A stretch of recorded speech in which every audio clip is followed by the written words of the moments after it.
चलो, we were on unit number 8 जहां पे हम डिस्कस कर रहे थे bailment and pledge. Yes, bailment में हमने क्या क्या देख लिया। What is bailment? बेलमेंट में क्या होता है? ओनरशिप ट्रांसफर होती है, पोजीशन ट्रांसफर होता है। पार्टीज भी हमको पता है, दो होते हैं, एक बेलर और एक बेली। इसेंशियल एलिमेंट्स भी हमने देखा कि बेलमेंट को वैलिड होने के लिए क्या क्या रिक्वायरमेंट्स है, सारे हमने पढ़ लिए हैं। फिर उसके बाद हमने टाइप्स ऑफ बेलमेंट भी देख लिया, बेनिफिट और रिवॉर्ड्स के बेसिस पे है। फिर हमने बेलर की ड्यूटीज देखी, हाँ ना। फिर हमने बेली की ड्यूटीज देखी, करेक्ट और नॉट? बेलर की ड्यूटी, बेली की ड्यूटी। और फिर हमने क्या देखा? बेलर का राइट्स और बेली के राइट्स, तो दोनों ही पार्टीज के हमने राइट्स भी देख लिए। क्लियर है यहां तक? ये भी पढ़ लिया हम लोगों ने, राइट्स ऑफ बेले भी पढ़ लिया है। फिर उसके बाद हमने क्या पढ़ा? अगर किसी थर्ड पार्टी ने कुछ रॉन्गफुल एक्ट कमिट किया है तो बेलर या बेली क्या कर सकते हैं? उस पार्टी के ऊपर स्यू कर सकते हैं, करेक्ट। और जो भी बेनिफिट होगा उनके प्रपोर्शन के बेसिस पे वो लोग बेनिफिट को डिवाइड कर देंगे। यहां तक पढ़ा था हमने। टर्मिनेशन ऑफ बेलमेंट कब होता है ये भी पढ़ लिया था हम लोगों ने। देयर वर वेरियस सिनेरियोस जहां पे आपका जो बेलमेंट का कॉन्ट्रैक्ट है वो टर्मिनेट होता है। टर्मिनेट होने का मतलब भी क्या होना है? कैंसिल होना है। फिर उसके बाद हमने ये भी पढ़ा था finder of lost goods. Last में मरते मरते इतना पढ़कर मरे थे हम लोग कि फाइंडर ऑफ लॉस्ट गुड्स में क्या क्या आता है, ठीक है। तो जैसा आपका क्वासी कॉन्ट्रैक्ट है, एग्जैक्टली सेम ही ऑब्लिगेशन है, राइट्स है। और जो भी आपने रीजनेबल एक्सपेंसेस इनकर के that you can recover, that you can demand, अगर जो सामने वाला पर्सन है वो अगर आपको नहीं देता है तो दैट मीन्स द बेलर। अगर बेलर आपको रिवॉर्ड देने के लिए रेडी नहीं है, बेलर आपको रीजनेबल एक्सपेंसेस बेयर करने के लिए रेडी नहीं है आपका, तो इस सिचुएशन में आप बेलर के ऊपर स्यू करके क्या कर रिकवर कर सकते हो? अपने रिवॉर्ड्स और रीजनेबल एक्सपेंसेस को रिकवर कर सकते हो, ठीक है। यहाँ तक पढ़ा था हम लोगों ने। फिर आज हम पढ़ने वाले हैं right of lien. Right of lien ये लास्ट टॉपिक है बेलमेंट का। ये पढ़ने के बाद we will move to the pledge वाला पार्ट, ठीक है। लीन का मतलब ही क्या होता है? चार्ज क्रिएट करना होता है। क्या होता है? चार्ज क्रिएट करना। अब मैं जब चार्ज बोलती हूँ तो बहुत सारे बच्चों को समझ में नहीं आता कि चार्ज क्या होता है। तो इस पे अपना आप इसको सिंप्लीफाइड लैंग्वेज में लिख सकते हो, राइट क्रिएट करना, या तो फिर आप इसको बोल सकते हो अधिकार क्रिएट करना। क्या क्रिएट करना? अधिकार। ओके, क्लियर है यहां तक? Right of lean.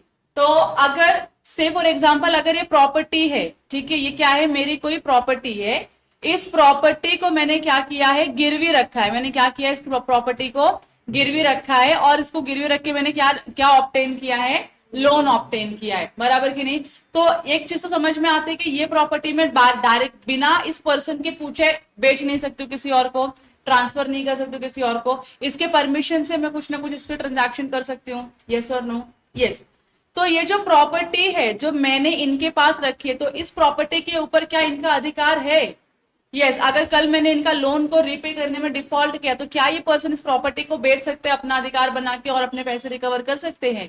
यस। इसी को हम क्या बोलते हैं? राइट ऑफ लीन बोलते हैं। सिंपल है एकदम। चार्ज क्रिएट करना, किसी भी असेट के ऊपर चार्ज क्रिएट करना। चार्ज आपका जो है वो दो अलग अलग टाइप का हो सकता है, वो मैं आपको आगे पढ़ाऊंगी, ठीक है। देखो, the lien is the right of a person. किसी एक पर्सन का राइट है to retain the goods belonging to the another, मतलब किसी और का गुड्स से। दैट मीन्स ओनरशिप किसी और की है, लेकिन आप रिटेन कौन कर रहा है? कोई और कर रहा है। क्यों कर रहा है? क्योंकि आपने उस गुड्स के बदले में कुछ लिया है उनसे। समझ में आ रहा है? तो किसी एक पर्सन के पास क्या है? राइट है उस गुड्स को रिटेन करने का, और वो जो गुड्स है किसी और पर्सन का है। समझ में आ रहा है आप लोगों को? Until his claim is satisfied, वो कब तक ही गुड्स को अपने पास रखेगा? जब तक उसका क्लेम सेटिस्फाई नहीं हो जाता। तो मैंने ऊपर बोला वो प्रॉपर्टी थी, मेरी प्रॉपर्टी मैंने गिरवी रखी थी, ठीक है, और उसके बदले में मैंने पैसे लिए थे। अब जब तक मैं वो पैसे उसको रिटर्न नहीं करूंगी तब तक वो प्रॉपर्टी किसके पास रहेगी? उस पर्सन के पास ही रहेगी। और some debt due to him is repaid, या फिर कोई जो दूसरा टाइप का लोन होगा अगर जो ड्यू था वो जब तक आप रीपे नहीं करोगे तब तक वो पर्सन, अदर पर्सन क्या करेगा? उसको अपने पास रखेगा। एग्जांपल देती हूँ। Have you guys heard about gold loan? क्या होता है गोल्ड लोन में? कोई एक पर्सन है जो गोल्ड का ओनर है, वो क्या करता है? उसको पैसे की रिक्वायरमेंट होती है, फाइनेंस की रिक्वायरमेंट होती है। वो अपना गोल्ड जो है सब जमा करता है और बैंक के पास लेके जाएगा या किसी भी फाइनेंशियल इंस्टीट्यूशन के पास लेके जाएगा। अपना लोन, अपना गोल्ड पूरा उनको दे देता है, और क्या बोलता है कि ये गोल्ड को आप अपने पास रखिए और मुझको इसके बदले में क्या दे दीजिए? लोन दे दीजिए, बराबर की नहीं। तो बैंक क्या करेगी? बैंक आपसे लेती है गोल्ड, और आपको क्या देती है बैंक? लोन देती है at a certain rate of interest, 8%, 6%, 9%, 11%, जो भी रेट ऑफ इंटरेस्ट होगा वो। और क्या बोलती है bank, you have to repay the loan amount within 1 year. बोल सकती है कि नहीं, 1 साल 2 साल का जो भी लोन होगा, जब बैंक बोलती है आपको 1 साल के अंदर अंदर लोन रीपे करना है, तो आपकी लाइबिलिटी है, बैंक का डेट है आपके सर के ऊपर, कि अगर आप लाइबिलिटी पे नहीं करोगे बैंक को, तो बैंक क्या करेगी, वो जो भी आपने ज्वेलरीज रखे थे किसके पास, बैंक के पास, बैंक उसको बेचेगी और अपने पैसे रिकवर करेगी, बराबर की नहीं। तो बैंक ने उस ज्वेलरी के ऊपर क्या क्रिएट किया है, चार्ज क्रिएट किया, दैट मीन्स लीन क्रिएट किया है। समझ में आया आपको भी? बैंक का अधिकार है कि नहीं उस प्रॉपर्टी के ऊपर? क्या बैंक के पास ओनरशिप है उस प्रॉपर्टी की? नहीं, ओनरशिप किसके पास है, ओनर के पास है। जिस पर्सन ने लोन लिया, जिसको हम लीगल लैंग्वेज में बोरोवर बोलते हैं, जिसने लोन लिया उसके पास ओनरशिप है, लेकिन उसका पोजेशन किसके पास है, बैंकर के पास है। क्यों बैंकर के पास है? क्योंकि बैंक ने उस गोल्ड को गिरवी रख के ही आपको क्या दिया है, लोन दिया है। और वो बैंक अपने पास कब तक रिटेन करेगी, जब तक आप सारे आउटस्टैंडिंग अमाउंट बैंक को रीपे ना कर दो तब तक, बराबर की नहीं। बस इसी को हम क्या बोलते हैं, लीन बोलते हैं। इसी को हम क्या बोलते हैं, लीन बोलते हैं। ये क्लियर हो गया आप लोगों को? अच्छा, अभी जो लीन का राइट है किसके पास आएगा, बेलर या बेली के पास? बेली के पास रहेगा, क्योंकि गुड्स का पोजेशन किसके पास है, बेली के पास है, और गुड्स का ओनरशिप किसके पास है, बेलर के पास है। यहां तक क्लियर है आप लोगों को? Any doubt till now? Good. अब आगे बढ़े। अब टाइप ऑफ लीन्स में क्या क्या होता है, तो 2 टाइप होती है, एक पर्टिकुलर लीन होती है और एक जनरल लीन होती है। What is particular lien, guess करोगे? पर्टिकुलर, यस, किसी पर्टिकुलर गुड्स के ऊपर ही चार्ज होगा। तो मैंने क्या बोला, मेरा गोल्ड लोन है ना, मैंने गोल्ड दिया, तो बैंक का अधिकार किसके ऊपर है, सिर्फ और सिर्फ गोल्ड के ऊपर है। वो भी कौन से गोल्ड, जो मैंने दे दिए है उतने ही गोल्ड के ऊपर बैंक का राइट है।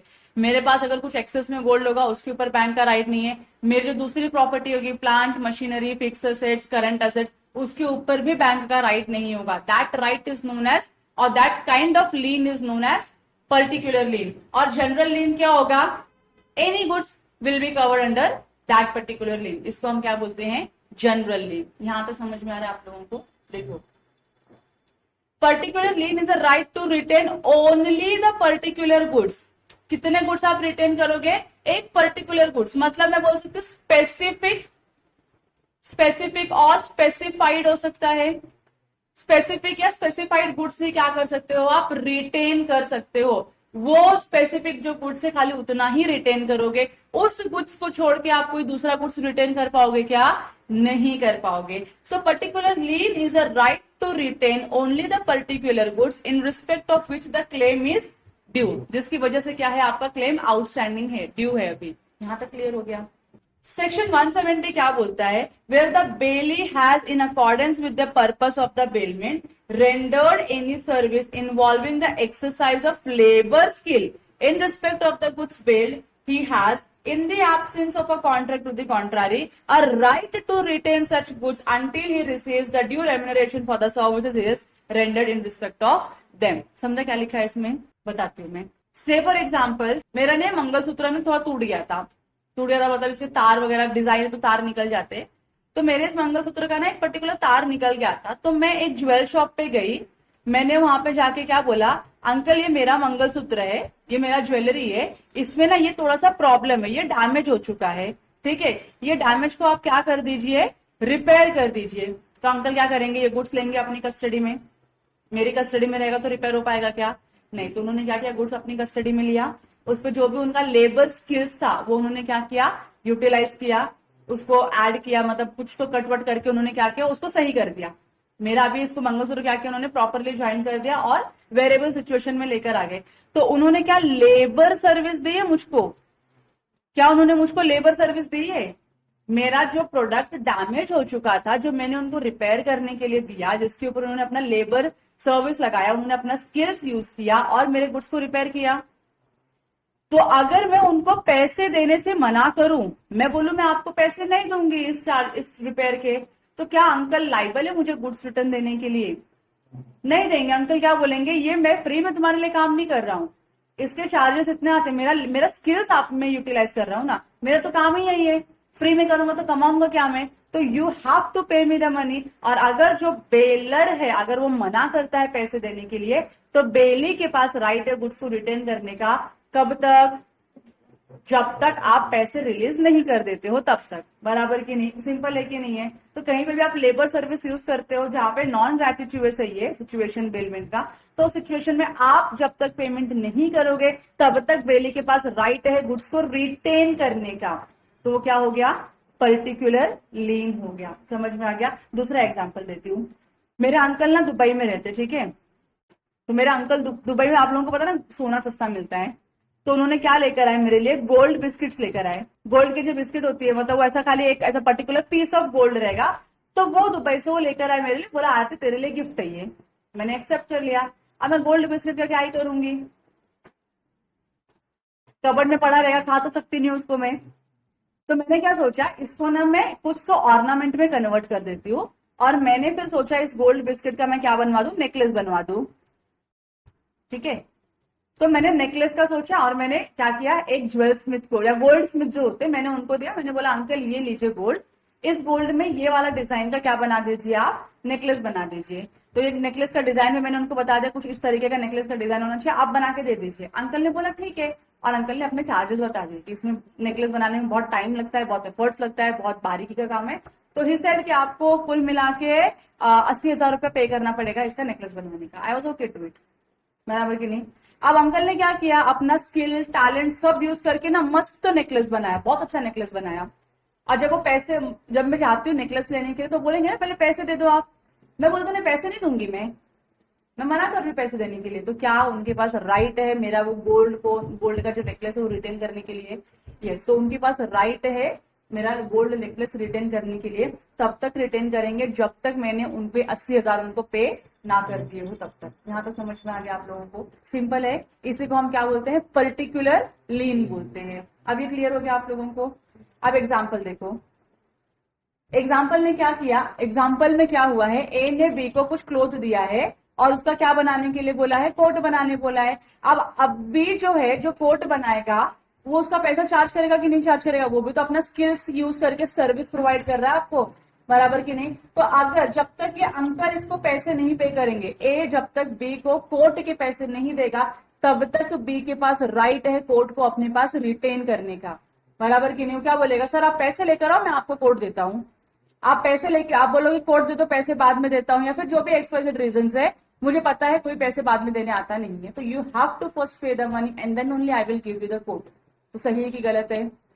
सही है। तो बी जो बेली था उसने क्या किया है? राइट ऑफ लीन एक्सरसाइज किया है यहाँ पे। क्लियर हो गया पहला एग्जाम्पल। दूसरा, if in the above example B takes 15 days time to make the quote, right of lien is applicable only after 15 days। बराबर की नहीं? लीन कब होगा? आपका WIP जो गुड्स है उसका आप लीन कर सकते हो क्या? नहीं, लीन तो आपका फिनिश गुड्स का होगा ना। बराबर की नहीं? तो अगर आपने फिनिश गुड्स बना दिया उसके बाद वो अंकल पैसे नहीं दे रहे हैं तब आपका राइट गुड्स बनने के बाद आपका राइट स्टैब्लिश होता है पैसे लेने का। आपने गुड्स ही नहीं बनाया तो कैसे आप पैसे मांग सकते हो किसी से भी? यस और नो? तो first you have to make the goods into a finish goods, और उसके बाद आप जब पर्सन आता है, बेलर आता है अपने गुड्स लेने के लिए, आप पैसे डिमांड करोगे और उसके बाद ही क्या दोगे? गुड्स दोगे। क्लियर हो गया? तो WIP का नहीं होता है, फिनिश गुड्स का होता है बेलमेंट। और right of lean, sorry bailment नहीं, राइट ऑफ लीन होता है। और उसके बाद एग्जांपल नंबर 29 क्या बोला है? A delivers a rough diamond to B a jeweller to be cut and polish. तो एक रफ डायमंड ऐसा कहीं से मिला रहेगा, उसने क्या किया, एक ज्वेलर को दिया और बोला कि आप इसको पॉलिश कर दो, अच्छे से डिजाइन कर दो, विच इज अकॉर्डिंगली डन। तो जो बी है, जो बेली है, उसने प्रॉपरली वैसे ही किया। B is entitled to retain the same till he is paid for the services he has rendered. समझा आप लोगों को? जो मैंने गोल्ड बिस्किट का एग्जांपल दिया उसको आप डायमंड के एग्जांपल से रिप्लेस कर दोगे तो सेम चीज है सारी की सारी। यहां तक क्लियर है आप लोगों को? तो इसी को हम क्या बोलते हैं? पर्टिकुलर लीन। कि एक किसी पर्टिकुलर गुड्स के ऊपर आपका अधिकार है उसको रिटेन करने का। यहां तक क्लियर हो गया? तो जनरल लीन क्या होगा? जस्ट अपोजिट होगा पर्टिकुलर लीन का। यस और नो? देखो, it is a right to retain. ये हमेशा क्या बता रहा है? Right to retain. रिटेन का मतलब क्या है? गुड्स बेली के पास ही है और बेली रिटेन करने का राइट भी रिजर्व करता है। बेली के पास राइट है उस गुड्स को अपने पास रिटेन करने का। ये समझ में आ रहा है? रिटेन वर्ड से आपको फेमिलियर होना है, सोगा में बहुत बारी वर्ड यूज होगा, ठीक है। तो it is a right to retain the goods not only for demands arising out of the goods retain but for general balance of account in favour of certain person in the absence of a contract to the contrary. Section 171 provides that this right is available to bankers, factors, warfingers, policy brokers और attorneys of the law. तो generally अगर किसी की liability है, और liability में उन लोगों ने बहुत जनरल टर्म में क्या बोला है कि हम हमारे पास जनरल लीन का राइट रखते हैं हम लोग, कि अगर आपके कोई भी गुड्स रहेंगे जो हमारे डेट्स को सेट ऑफ कर सकते हो, सारे गुड्स के ऊपर हम क्या करेंगे, अपना राइट रिजर्व करेंगे, तो उसको हम क्या बोलेंगे, जनरल राइट, जनरल लीन बोलेंगे। और जो जनरल लीन है वो इन लोगों के पास क्या होता है, अवेलेबल होता है, कि जब तक आपके डेट्स सेट ऑफ नहीं हो जाते, डेट्स पे ऑफ नहीं हो जाते, तब तक जितने भी गुड्स को यूज करना पड़ेगा उन सारे गुड्स को यूज करके हम क्या करेंगे, लीन को डिस्चार्ज करेंगे, लाइबिलिटी को पे ऑफ करेंगे। एग्जाम्पल क्या लिखा है देखो, ए क्या करता है, 500 रुपीज बोरो करता है बिना किसी सिक्योरिटी के, ठीक है, and subsequently again borrows 1000 another. तो उसने 2 बार बोरोइंग की, एक बार उसने 500 रुपया बोरो किया और दूसरी बार उसने कितना बोरो किया, 1000 रुपया। तो टोटल कितने हो गए, टोटल बोरोइंग 1500 की हो गई, ठीक है। अब बट विथ सिक्योरिटी टू से सर्टेन ज्वेलरी। अब जो इसने 1000 रुपीज जो है ना, 1000 रुपीज इसको जब इसका लोन लिया उसने, तो उसने क्या किया, कुछ तो ज्वेलरी अपनी बैंक को दी, कि एक पर्टिकुलर ज्वेलरी दी कि हाँ ठीक है, ये बैंक आप क्या करो, ज्वेलरी रखकर मुझको 1000 का लोन दे दो। In this illustration, even where A has returned rupees 1000 being the second loan, इसने क्या किया है, B ने क्या किया है, 1000 रुपीज जो है उसने जो लोन लिया था इसको उसने रीपे कर दिया और रिटर्न कर दिया, लेकिन जो फर्स्ट लोन है 500 रुपीज का वो उसने रीपे नहीं किया। तो मुझे बताओ, क्या बैंक के पास जो ज्वेलरी है, बैंक उसको यूज करके अपने 500 रुपए का लोन सेटअप करवा सकती है क्या? यस, करवा सकती है। So the banker can retain the jewelry given as a security to the second loan towards the first loan which is yet to be repaid. समझ में आया आप लोगों को? तो आप किसी पर्टिकुलर एसेट के ऊपर ही नहीं करते, हाँ हमारे पास जितने भी एसेट्स रहेंगे हम सब पे क्या करेंगे, चार्ज क्रिएट कर देंगे। तो मैंने 2 लोन दिया, 2 लोन में से आपने एक लोन रिपे किया लेकिन दूसरा लोन रिपे नहीं किया, लेकिन इन सिक्योरिटी मेरे पास दूसरे लोन का, पहले लोन का क्या है आपका सिक्योरिटी रखा हो, तो मैं पहले लोन का सिक्योरिटी दूसरे लोन को सेट ऑफ करने के लिए यूज कर सकता हूं। यहां तक क्लियर हो गया आप लोगों को? तो इसी को हम बोलते हैं जनरल लीन। अब यहाँ पे क्या बोला है, जो आपके पास राइट ऑफ जनरल लीन है ना, आप गुड्स को सोल्ड नहीं कर सकते हो, but only can be retain for the dues and the right of lien can be waived through a contract. तो सेकंड सिचुएशन में क्या बताया, जो जनरल लीन होता है, पर्टिकुलर लीन में क्योंकि आपके पास गुड्स स्पेसिफिक है कि ये भाई इस लोन का यही गुड्स स्पेसिफिक है, मैं ये गुड्स बेचूंगा और अपना ये लोन सेटअप करवा लूंगा, तो वहां पे क्या बोला है, आप जो गुड्स है उसको सेल कर सकते हो। लेकिन जब हम जनरल लीन की बात करते हैं, तो जनरल लीन में आपका गुड्स कंफर्म नहीं है, आपका लोन कंफर्म नहीं है कि कौन से लोन के अगेंस्ट में कौन सा सिक्योरिटी आप यूज करने वाले हो। तो इस सिचुएशन में उन्होंने बोला आप खाली रिटेन करोगे गुड्स को, आप गुड्स को बेचोगे नहीं। समझ में आ रहा है आप लोगों को? बेचना नहीं है, खाली आप अपनी रिकवरी करने के लिए गुड्स को रिटेन करके रखोगे और डराओगे उनको कि भैया पे नहीं किया तो हम बेच देंगे। बस इतना ही करना है आपको, और कुछ करना नहीं है in the case of general lien. यहां तक क्लियर हो गया आप लोगों को? अब यहाँ पे डिस्टिंक्शन दिया है जनरल लीन और पर्टिकुलर लीन का, तो प्लीज आप लोग ये खुद से पढ़ो, और इसमें किसी भी पॉइंट्स में डाउट हो तो मुझको पूछो, इमीडिएटली पढ़ना है। आगे बढ़ो। हाँ सॉरी, ये वाला, इन अ general lien is not automatic but it is recognized through an agreement and it is exercised by the bailey only by name। तो जनरल लीन क्या ऑटोमेटिक नहीं है ना, क्योंकि मैंने क्या बोला, आप बेच नहीं सकते हो उस गुड्स को, आप खाली अपनी कस्टडी में रख सकते हो। और जनरल लीन आप कब रिकॉग्नाइज करोगे, जब डिफॉल्ट होगा। तो ऊपर का अगर एग्जांपल से आप इसको कोरिलेट करोगे कि मैंने जब 2 लोन लिया, जब मैंने 2 अलग अलग टाइप की बोरिंग्स लिए, एक मेरा बोरिंग सिक्योर्ड है और एक बोरिंग मेरा क्या है, अनसिक्योर्ड है, और मैंने जो सिक्योर्ड वाला है मैंने उसको रीपे कर दिया है, लेकिन जो अनसिक्योर्ड है अभी तक अनपेड है, अनसिक्योर्ड अभी भी क्या है, अनपेड है ना। तो जो बैंक है ना वो क्या करेगी, इसको अभी इसकी जो सिक्योरिटी है ना, इसकी सिक्योरिटी यहां यूज करेगी। तो ये अग्रीमेंट के थ्रू होना है, ऑटोमेटिकली नहीं होना है। क्योंकि आपका लोन अलग अलग है, दो अलग अलग कॉन्ट्रैक्ट है, दो अलग अलग ट्रांजैक्शन है ना, तो आप इसको मर्ज नहीं कर सकते हो ना, दो पर्सन एक ही है। यहाँ पे क्या लिखा है, a general lien is not automatic but it is recognise through on agreement. एक अग्रीमेंट करना पड़ेगा जहां पे आप जनरल अग्रीमेंट कर सकते हो, जहां पे आप ये लिख सकते हो कि इस पर्सन को बिलोंगिंग कोई दूसरा जो टाइप ऑफ लोन होगा और कोई सिक्योरिटी अगर बैंक के पास रहेगी तो bank can use this security in the set off और repayment of any other type of loan which is due to the bank. ऐसा करके एक अग्रीमेंट बना सकते हैं, क्योंकि मैं अगर मैं एक बैंक की कस्टमर हूं तो जरूरी नहीं कि मेरे पास बैंक का खाली एक टाइप का ही लोन होगा। मैं सीसी लूंगी, ओडी लूंगी, गोल्ड लोन लूंगी, एफडी के अगेंस्ट लोन लूंगी, बहुत सारी चीजें मैं कर सकती हूँ कि नहीं। तो अभी मैंने किसी एक ही लोन का सिक्योरिटी देके रखा हुआ है, दूसरे लोन का सिक्योरिटी नहीं देके रखा हुआ है, तो कितना डम्ब होगा ना बैंक के लिए कि जिसका सिक्योरिटी दिया, जिसको रिपे कर दिया, तुमने उसका सिक्योरिटी अमाउंट रिटर्न कर दिया, और जो अभी तक अनसिक्योर्ड है, जिसका अभी तक आपको पेमेंट आया नहीं, उसका आता पता भी नहीं कि पे करेगा कि नहीं करेगा, और आपने सिक्योरिटी रिटर्न कर दी, that means you are doing your own loss. तो उसको प्रिवेंट करने के लिए प्रिकॉशनरी लेवल पे क्या किया है लोगों ने, एक अग्रीमेंट ड्राफ्टिंग का बताया हुआ कि एक अग्रीमेंट के थ्रू आप क्या कर सकते हो, बायर के साथ, सॉरी बायर नहीं, बोरोवर के साथ एक अग्रीमेंट कर सकती है बैंक, जहां पे ये लिखेंगे कि आपके जो भी आउटस्टैंडिंग लोन होंगे और हमारे पास जो भी आपकी सिक्योरिटी पड़ी होगी उसको हम इंटरचेंजेबली यूज कर सकते हैं। तो it has to go through an agreement, ठीक है। And it is exercise by the bailee only by name, bailee का ही नाम यूज करेगा क्योंकि बेली ही है ना, ये बेली का ही क्या है, लोन है, बेली ही खतरे में है, तो बेली क्या कर सकता है, बेलर के साथ इस टाइप का ट्रांजैक्शन में एंटर कर सकता है। और यहाँ पे क्या बोले, ऑटोमेटिक है ना, पर्टिकुलर लीन है ना, पता है ना कि भाई इस सिक्योरिटी के लिए ये लोन दिया गया है, अगर ये लोन रिपे नहीं हुआ तो मुझे सिक्योरिटी एक्सरसाइज करनी ही पड़ेगी। आपको पूछने की जरूरत नहीं है, आपको अग्रीमेंट करने की जरूरत नहीं है, आपको कोई चीजें करने की जरूरत नहीं है, सिंपली बोल दो, ठीक है। और कोई पॉइंट?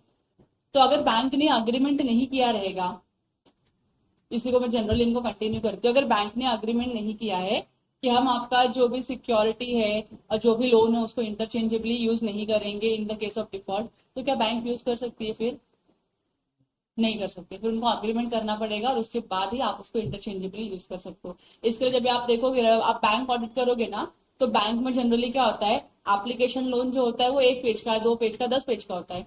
उसके बाद है ना बहुत सारे ब्लैंक डिक्लेरेशन साइन करवा लेती है बैंक कस्टमर से, ब्लैंक होता है, सब ब्लैंक होता है, खाली वहां पे ना स्टैंडर्ड जो कंटेंट है वो लिखा रहेगा, खाली नीचे कस्टमर का साइन और बैंकर का साइन रहेगा। तो उसमें ना बहुत सारे डिक्लेरेशन में इस टाइप का डिक्लेरेशन होता है जहां पे जो पर्सन बोरोवर है वो ऑथोराइज करता है बैंक को कि आप मेरी सिक्योरिटी दूसरे लोन के अगेंस्ट में यूज कर सकते हो, काइंड ऑफ स्टफ। तो हम लोगों ने बहुत में ना, तो मैंने ही पूछा कि सर ये ब्लैंक क्यों रखा आपने इन्फॉर्मेशन, इसमें इन्फॉर्मेशन फिल करनी चाहिए। तो बोलते मैम ये जब डिफॉल्ट होता है तब एक्सरसाइज किया जाता है, तभी जब डिफॉल्ट आप करोगे लोन रिपे करने के लिए, तब हम क्या करेंगे, इन सारे जो अदर मीन्स है अपना लोन रिकवर करने का उसको एक्सरसाइज किया जाता है by by by using this documents, otherwise नहीं करते। इसके लिए उसको ब्लैंक रखा, तो जब हम एक्सरसाइज करेंगे तब वो इन्फॉर्मेशन फीड करेंगे और क्लाइंट को इंटीमेट करेंगे। तो इस तरीके से होता है, ठीक है। वहां तक ओके है। तो हम लोगों ने कॉन्ट्रैक्ट ऑफ बेलमेंट क्या किया, कंप्लीट किया। अब जो अपना नेक्स्ट टॉपिक है that is contract of pledge. Pledge बहुत सिंपल है, अगर आपको बैंकिंग टर्मिनोलॉजी थोड़ी बहुत समझ में आती है, लोन देने वाला, लोन रिसीव करने वाला, सिक्योरिटी, अगर ये सारी चीजें आपको बेसिक से समझ में आती है ना, then you can easily understand the concept of pledge. बताऊं आपको, मैं भी बताऊं, ब्रेक वगैरह नहीं चाहिए ना? ग्रेट, ये चैप्टर के बाद ही हम सीधा ब्रेक लेंगे। देखो क्या बोला है, pledge, pawnor and pawnee defined under section 172। Pledge का जो कॉन्ट्रैक्ट है, अब तुम लोग तुम्हारा पावना पावनी लगाने का नहीं इधर, ठीक है। यहां पे पॉनर अलग होता है, पावनी अलग होती है। तो आपको समझना है, अगर तो समझने के लिए आप इसको क्या बोल सकते हो, बेलर, और इसको क्या बोल सकते हो आप, हाँ आप इसको बोल सकते हो बेली। ये समझ में आ रहा है आपको, बेलर बेली, पॉनर और पॉनी, ऐसा आप बोल सकते हो, ठीक है। The bailment of goods as a security for the payment of a debt or performance of a promise is called as pledge। आपने क्या किया है, गुड्स का बेलमेंट किया है। अब आपको पता है गुड्स का बेलमेंट क्या होता है, आप अपना गुड्स किसी और को देते हो किसी पर्टिकुलर पर्पस के लिए, यहाँ तक क्लियर है? इसी को हम बेलमेंट बोलते हैं। तो क्या लिखा है? The bailment of goods, bailment of goods as security का मतलब क्या होगा? आपने गुड्स किसी और को दिया है फॉर सम सिक्योरिटी पर्पस। समझ में आ रहा है आप लोगों को? तो आपने क्या दिया है? गुड्स दिया है। गुड्स क्यों दिया है? ताकि आप क्या दे रहे हो उनको? गुड्स के साथ साथ सिक्योरिटी दे रहे हो। So the bailment of the goods as security for payment of debt और परफॉर्मेंस ऑफ प्रॉमिस, कि भाई मैं तेरा डेट पे कर दूंगा या फिर जो मैं प्रॉमिस कर रहा हूं परफॉर्म करने के लिए वो मैं परफॉर्म करूंगा, उसका सिक्योरिटी मेरा ये गुड्स है। इस टाइप के ट्रांजैक्शन को हम क्या बोलते हैं? प्लेज बोलते हैं। तो आप लोगों को एक मूवी पता है जिसमें शाहिद कपूर है और बाबूराव है, जिसमें शाहिद कपूर मरने की एक्टिंग करता है, फिर गूंगा बनने की एक्टिंग करता है, चुप चुप के। हाँ देखा, तुमको सब याद रहता है। चुप चुप के मूवी पता है? चुप चुप के मूवी में जब उसको मरा हुआ शाहिद कपूर मिलता है, जो एक्चुअल में मरा नहीं होता, लोग हॉस्पिटल में लेके जाते हैं और बहुत सारे सिनेरियोज वहां पे शो करते हैं। फिर जब वो लोग अंजलि को मिलने के लिए जाते हैं, मतलब वो जिसके बोट वगैरह उधार पे लिया रहता है, जिसका रीपेमेंट करना बाकी होता है, तो बाबूराव ने, उसका नाम क्या है? बाबूराव में बोल दू उसको, तो वो एक हम लोग बोल सकते हैं विलन कैरेक्टर है, ठीक है। तो अब जो सेठ जी है, जिसका बोट गिरवी, जिसका बोट उन्होंने क्या किया है? विलन ने कब्जा में ले लिया, क्योंकि आपने कुछ रीपेमेंट नहीं किया था। तो जब वो जाता है अपना बोट रिटर्न मांगने के लिए विलन के पास, तो विलन क्या बोलता है? मैं भरोसा नहीं कर रहा तेरे ऊपर, मेरे को कुछ सिक्योरिटी चाहिए। तो सिक्योरिटी के तौर पर किसको छोड़ के जाता है वहां पे? शाहिद कपूर और वो राजपाल यादव, बराबर नहीं? तो शाहिद कपूर को और राजपाल यादव को गिरवी रख के जाता है कि मैं प्रॉमिस करता हूं, मैं अपना बोट क्या करूंगा? लेके जाऊंगा और आपको मैं आपके पैसे दूंगा। इसका जो सिक्योरिटी है वो क्या है? ये मेरे दो बच्चे हैं, अब पता नहीं जो भी होगा इसका रिलेशन, वो उनको देके गिरवी पे चला जाता है कि नहीं चला जाता है? आपको इससे समझा मैं क्या बताने का ट्राई कर रही हूँ? मुझे मूवी देख के आना चाहिए था, सॉरी मैं मूवी नहीं देखी तो मैं वो कैरेक्टर के नाम नहीं बता पा रही हूँ, but you understood what I am trying to say, कि मैं सिक्योरिटी दे रही हूँ कि मैं तेरे पैसे तुझको रिटर्न कर दूंगी, और वो सिक्योरिटी क्या है? मेरे ये दोनों बंदे, इनको तू अपने पास रख, इनसे जितना काम करवाना है काम करवा ले, और मैं तेरे से जब मैं पैसे कमा लूंगा पैसे लाके दूंगा, और इन दोनों को अपनी बोट के साथ छुड़वा के लेके चला जाऊंगा। बराबर की नहीं? हाँ, तो इसी को हम क्या बोलते हैं? प्लेज बोलते हैं। अच्छा, प्लेज जो होता है वो खाली मूवेबल गुड्स का होता है। प्लेज मूवेबल गुड्स का होता है। इमूवेबल गुड्स का जो होता है दैट इज मॉर्गेज। तो आप लोग अभी यहाँ पे खाली प्लेज के आगे लिखो मूवेबल गुड्स, बाकी और कुछ लिखने की जरूरत नहीं है। क्लियर है यहाँ तक? क्यों बताओ मैंने ऐसा क्यों बोला? आगे जाकर जब आप और भी लॉस पढ़ोगे ना, you will get confuse in the two terms, pledge versus mortgage, क्योंकि ये दोनों इंटरचेंजेबली यूज होता है। तो हम जैसे जनरल इंसान को ना समझ में नहीं आता कि दोनों में डिफरेंस है, दोनों में तो गिरवी ही रख रहे हैं हम कुछ ना कुछ, लेकिन जो प्लेज होता है that is of movable property, और जो मॉर्गेज होता है that is of immovable property. और हमने देखो बेलमेंट पढ़ा, तो बेलमेंट में क्या लिखा था? बेलमेंट खाली कौन से गुड्स का पॉसिबल है? मूवेबल गुड्स का ही पॉसिबल है। तो जो बेलमेंट का कॉन्ट्रैक्ट है, आगे अगर उसको आप in the form of security रखते हो तो उसी को क्या बोल देते हैं? हम प्लेज बोल देते हैं। यहां तक क्लियर हो गया आप लोगों को? प्लेज का कॉन्ट्रैक्ट क्या होता है ये क्लियर है क्या आप लोगों को? प्लेज मतलब क्या करना?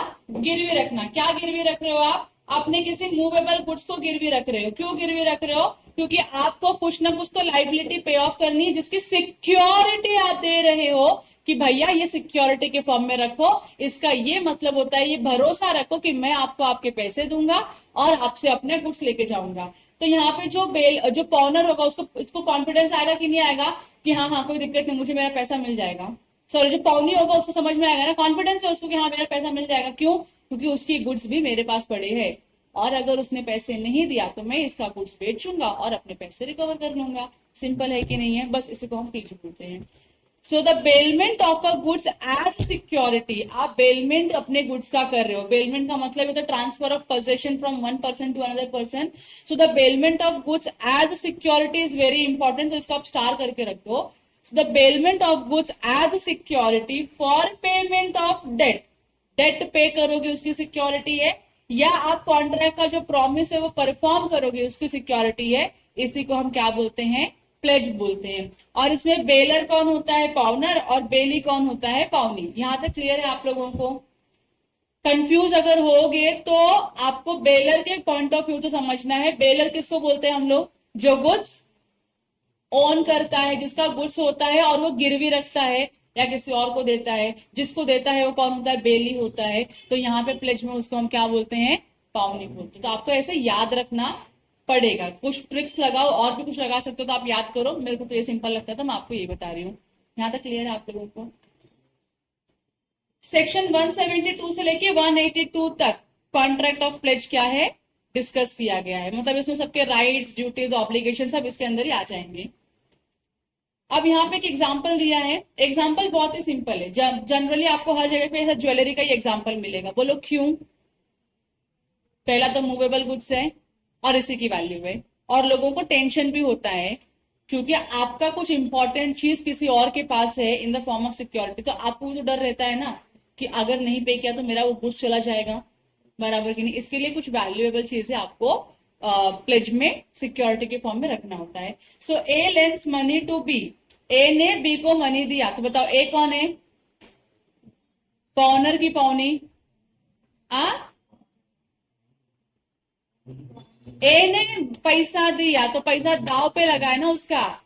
अरे ए क्या कर रहा है, A lends money to B, A B को मनी दे रहा है, तो जिसका पैसा जा रहा है उसको रिस्क है कि नहीं है? तो इस सिचुएशन में जो पैसा दे रहा है, जिसको हम लेंडर बोलते हैं, वो कौन माना जाएगा, आपका पौनी माना जाएगा, PAWNEE। यहां तक क्लियर है?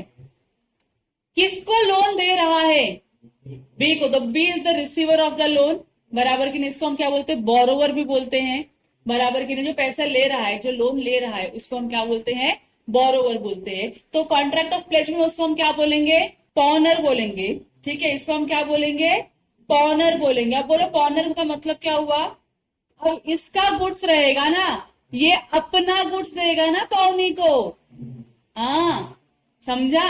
हाँ देखो अभी, A lends money to B against the security of jewellery deposited by B with him.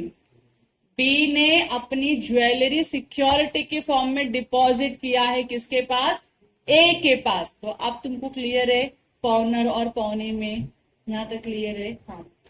This bailment of jewellery is a pledge as a security for lending the money. तो क्या यहाँ पे बेलमेंट हो रहा है, बेलमेंट हो रहा है, गुड्स का पोजीशन एक पर्सन से दूसरे पर्सन के पास जा रहा है, पर्टिकुलर पर्पस के लिए जा रहा है। What is the purpose behind it, पैसे की सिक्योरिटी है कि नहीं है? तो सिक्योरिटी के फॉर्म में दे रहे हो आप अपने गुड्स को, तो जो गुड्स दे रहा है वो कौन होता है, पॉनर। जो गुड्स रिसीव कर रहा है सिक्योरिटी के फॉर्म में वो कौन होता है, पौनी। यहां तक क्लियर है आप लोगों को?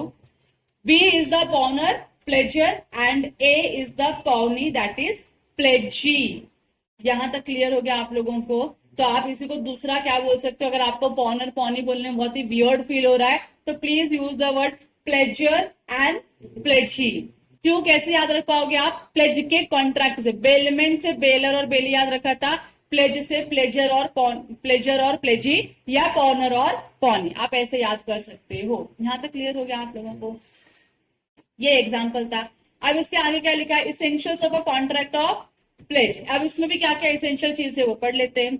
सो since pledge is a special kind of bailment, special bailment है कि नहीं है, क्योंकि आप यहाँ पे जो गुड्स का प्लेज करते हो, जो गुड्स का बेलमेंट करते हो, that is for the security of the loan और द ड्यू अमाउंट, बराबर की नहीं। तो since the pledge is a special kind of bailment, therefore all the essential elements of bailment are also the essential elements of the pledge, बराबर की नहीं। Bailment से pledge बन सकता है, सिंपल है। तो बेलमेंट होने के लिए जो जो इसेंशियल एलिमेंट्स है सारे प्लेज में भी होने चाहिए। Apart from that other essential elements of the pledge are, जो बेलमेंट के इसेंशियल है वो तो आपको याद रखनी है, प्लस प्लेज के एडिशनल जो एलिमेंट्स है वो भी आपको पढ़ना। तो पहला उन्होंने क्या बोला, there shall be bailment for the security. Bailment क्यों होना चाहिए, सिक्योरिटी के लिए होना चाहिए, अगेंस्ट द पेमेंट और परफॉर्मेंस। सिक्योरिटी आप किसकी दे रहे हो कि आप पेमेंट करोगे, या आप किसकी दे रहे हो कि आप क्या करोगे, परफॉर्मेंस करोगे। यही दोनों की सिक्योरिटी दे रहे हो कि नहीं? नहीं परफॉर्म किया तो क्या करना, आप ये गुड्स अपने पास रख लेना, मुझको मत देना गुड्स। क्लियर हो गया? तो बेलमेंट प्लेज में क्या होता है, बेलमेंट ऑफ गुड्स का सिक्योरिटी होता है। ये क्लियर? तो पहला पार्ट है सिक्योरिटी को। दूसरा क्या लिखा है, सब्जेक्ट मैटर जो है प्लेज का वो क्या होता है, गुड्स होता है। मूवेबल की इमूवेबल, तो ब्रैकेट में लिख दो मूवेबल, मूवेबल गुड्स होता है, मूवेबल। यहां तक क्लियर है? अब थर्ड क्या बोला है? Goods placed for shall be in existence. आप ये नहीं बोल सकते हो कि अभी आप लोन दे दो, मेरा गुड्स WIP में है, जब फिनिश्ड हो जाएगा या फिर जब गुड्स फाइनल गुड्स हो जाएगा तो मैं आपको गुड्स लाके देता हूं। नहीं, जिस दिन आप कॉन्ट्रैक्ट ऑफ प्लेज में एंटर करते हो उस दिन आपका गुड्स क्या होना चाहिए? एग्जिस्टेंस में होना चाहिए। तो आप इसको ब्रैकेट में लिख दो, एग्जिस्टिंग गुड्स। क्या होना चाहिए? एग्जिस्टिंग गुड्स होना चाहिए कि जब आप कॉन्ट्रैक्ट ऑफ प्लेज में एंटर कर रहे हो तो गुड्स एग्जिस्ट करना चाहिए। फ्यूचर गुड्स का आप कॉन्ट्रैक्ट ऑफ प्लेज नहीं कर रहे हो, कौन से गुड्स का कर रहे हो? प्रेजेंट गुड्स का। तो प्रेजेंट गुड्स को क्या बोलोगे आप? Existing goods. क्लियर हो गया? और लास्ट में क्या बोला इन्होंने? There shall be the delivery of the goods from pledger to pledgee. Goods का क्या होना चाहिए? डिलीवरी होना चाहिए। प्लेजर कौन है गुड्स का? ओनर है। तो आप ऐसे भी याद रख सकते हो, pledger is the owner of the goods. आगे आर और लग रहा है ना, समझ जाने का। Pledger, owner, promisor, bailor are one part. Pledgee, pawnee, bailee, promisee are the other parts of the contract. ठीक है? तो यहाँ पे क्या होना चाहिए? गुड्स का डिलीवरी। अगर गुड्स मेरे पास ही रहता है, बेलर के पास ही अगर गुड्स है, तो उसको हम बोलेंगे कि प्लेज का कॉन्ट्रैक्ट हुआ है? नहीं हुआ है। प्लेज का कॉन्ट्रैक्ट होने के लिए गुड्स किसके पास जाना चाहिए? प्लेजर से प्लेजी के पास जाना चाहिए या फिर पॉनर से। क्लियर हो गया? अब यहाँ पे राइट्स लिखे हुए कि एक पॉनी या फिर एक प्लेजी के क्या क्या राइट्स होते हैं। आप बताओ प्लेजी कौन है? प्लेजी कौन है? और उसके अलावा जो जिसके पास गुड्स की कस्टडी है, गुड्स का क्या है? कस्टडी है, प्रेजेंस है, उसी को हम क्या बोलते हैं? प्लेजी या पॉनी बोलते हैं। बराबर की नहीं? जिनके पास गुड्स का कस्टडी है, जिनके पास फिजिकली गुड्स अवेलेबल है, those person are known as pawnee और प्लेजी। तो उनके क्या राइट्स होंगे ये यहां पे लिखा हुआ है। तो पहला राइट क्या बोला है 173 में? Right to retain the pledged goods. जो गुड्स को आपने प्लेज किया है, गिरवी रखा है, उसको रिटेन करने का राइट है कि नहीं है? कब तक रिटेन करेंगे?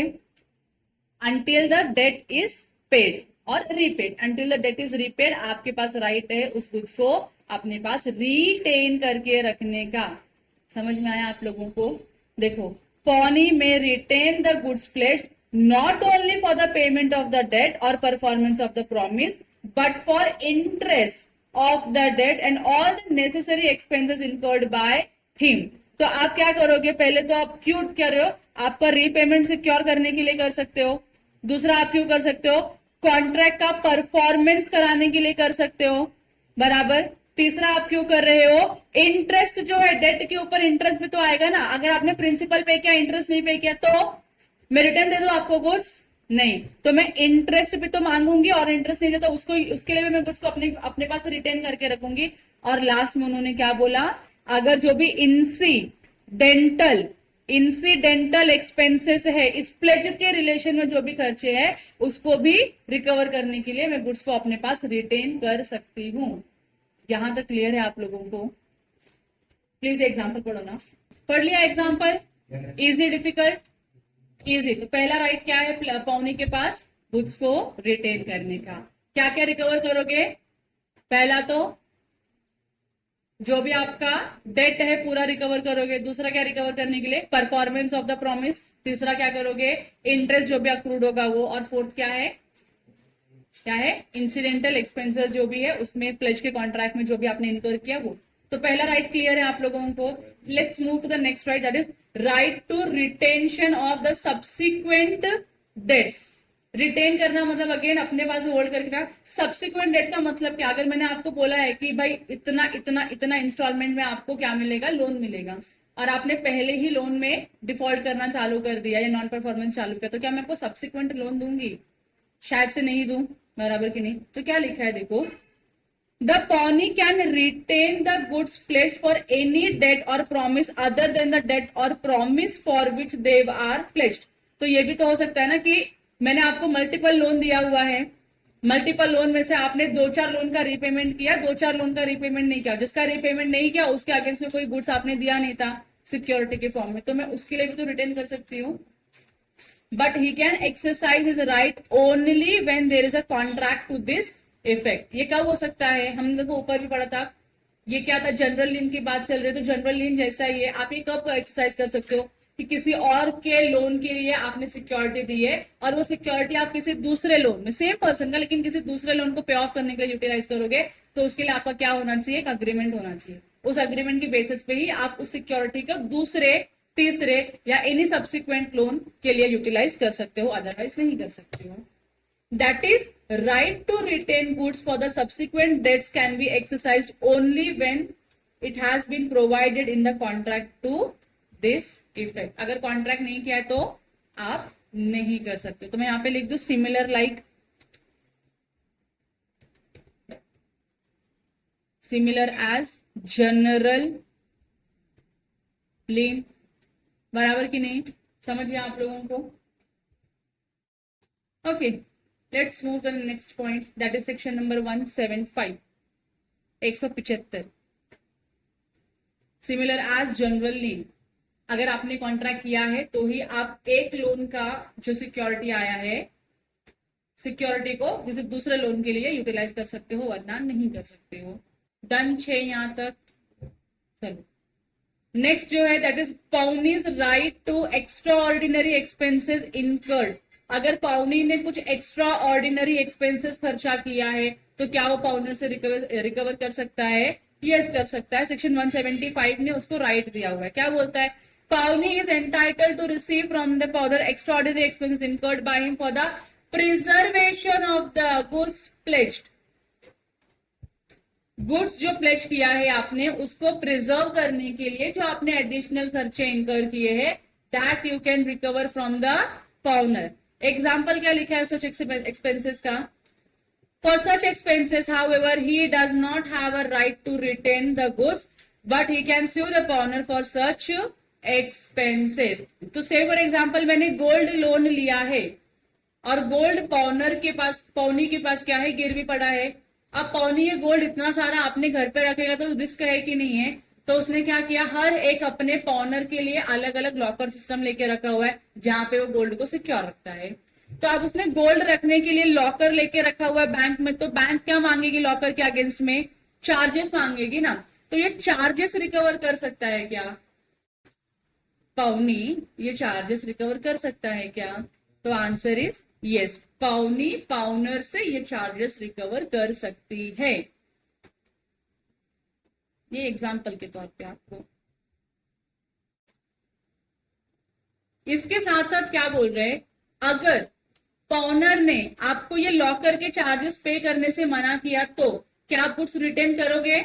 इस चार्जेस के लिए सिर्फ रिटर्न करोगे क्या? नहीं. लॉ क्या बोलता है, आपको इस चार्जेस के लिए जो भी एक्स्ट्रा ऑर्डिनरी एक्सपेंसेस आप इनकर करते हो उस चार्जेस को पे करने के लिए आप उस गुड्स को रिटेन नहीं कर सकते हो. लेकिन यस, आप कोर्ट में केस फाइल कर सकते हो और फिर वो पैसे रिकवर कर सकते हो, लेकिन गुड्स को रिटेन नहीं करना है. गुड्स को रिटेन आप पहले 4 से 5 चीजों के लिए कर सकते हो: repayment of debt, performance of promise, payment of interest और इंसिडेंटल एक्सपेंसेस, जो नेसेसरी एक्सपेंसेस है. आपने ये एक्स्ट्रा ऑर्डिनरी खर्चा किया है ना, तो एक्स्ट्रा ऑर्डिनरी खर्चा करा है जो आपने, उसको रिकवर करने के लिए पॉनर से आप उसके गुड्स को रिटेन नहीं कर सकते हो. आप उसको ये नहीं बोल सकते नहीं तूने सब पैसा दिया, सब क्लियर किया, लेकिन तू ये क्लियर नहीं कर रहा है. तो डिस्प्यूटेड पार्ट होता है. तो ये डिस्प्यूट पार्ट कहां जाएगा? अभी कोर्ट में जाएगा और कोर्ट बोलेगी कि मैं यहाँ पे तुमको बताती हूँ पैसे मिलने हैं या नहीं मिलने, मिलने भी है तो कितने मिलने हैं. यहाँ पे क्लियर है आप लोगों को? इसके लिए आप खाली क्या गुड्स को रिटेन करके रखोगे? तो आंसर इज नो. इसके लिए आप गुड्स को रिटेन नहीं करोगे. गुड्स को आपको रिलीज करना ही पड़ेगा अगर आपके सारे डेट्स क्लियर हो चुके हैं except extraordinary expenditure. Clear हो गया यहाँ तक आप लोगों को मैंने क्या बोला? फिर नेक्स्ट क्या है? Pawnee's right where pawnor makes default. अगर उसने डिफॉल्ट किया तो क्या करोगे? पैसे नहीं दे रहा है, क्या करोगे? स्यू करोगे. So if the pawner makes default in the payment of the debt or performance at the stipulated time of the promise in of which the goods were placed, pony has the following rights. दो rights दिया है इन्होंने। पहला right क्या बोलता है, bring a suit, क्या करो आप, केस करो। किसके ऊपर केस करोगे, पॉनर के ऊपर केस करोगे। क्यों करोगे, क्योंकि पॉनर ने आपको क्या नहीं दिया है, आपके रीपेमेंट नहीं किया, आपके डेट्स को डिस्चार्ज नहीं किया है। So the pawnee may bring a suit against the pawnor upon the debt or promise and retain the goods as a collateral security. मैं सिक्योरिटी के लिए गुड्स को रिटेन करेगा, अगर तू पैसे नहीं देगा ये गुड्स में यूज करेगा। समझ में आ रहा है आप लोगों को। दूसरा, he may sell the things placed by giving a pawnor reasonable notice of the sale. आप सेल भी तो करोगे, अब क्या ही करोगे गुड्स को रिटर्न करके जब तक आपको पैसे नहीं मिलेंगे। आपको पैसे से मतलब है ना, तो लॉ बोलता है पहले तो आप केस कर दो, कोई दिक्कत नहीं, तो केस चलेगा लंबा चौड़ा, या तो फिर आप क्या करो, उस गुड्स को बेच दो। लेकिन आप डायरेक्टली नहीं बेच सकते किसी की भी प्रॉपर्टी को। You have to give a reasonable amount of notice. 2 बार 3 बार आपने फॉलोअप लिया, फिर आपने वार्निंग नोटिस दिया, फिर भी और आपको रिप्लाई नहीं दे रहा है, या फिर आपका गुड्स का रीपेमेंट नहीं कर रहा है, जो भी है, तो आप क्या करोगे, फिर गुड्स को सेल कर दोगे और अपना पैसा रिकवर कर दोगे इसमें से। यहाँ तक क्लियर हो गया।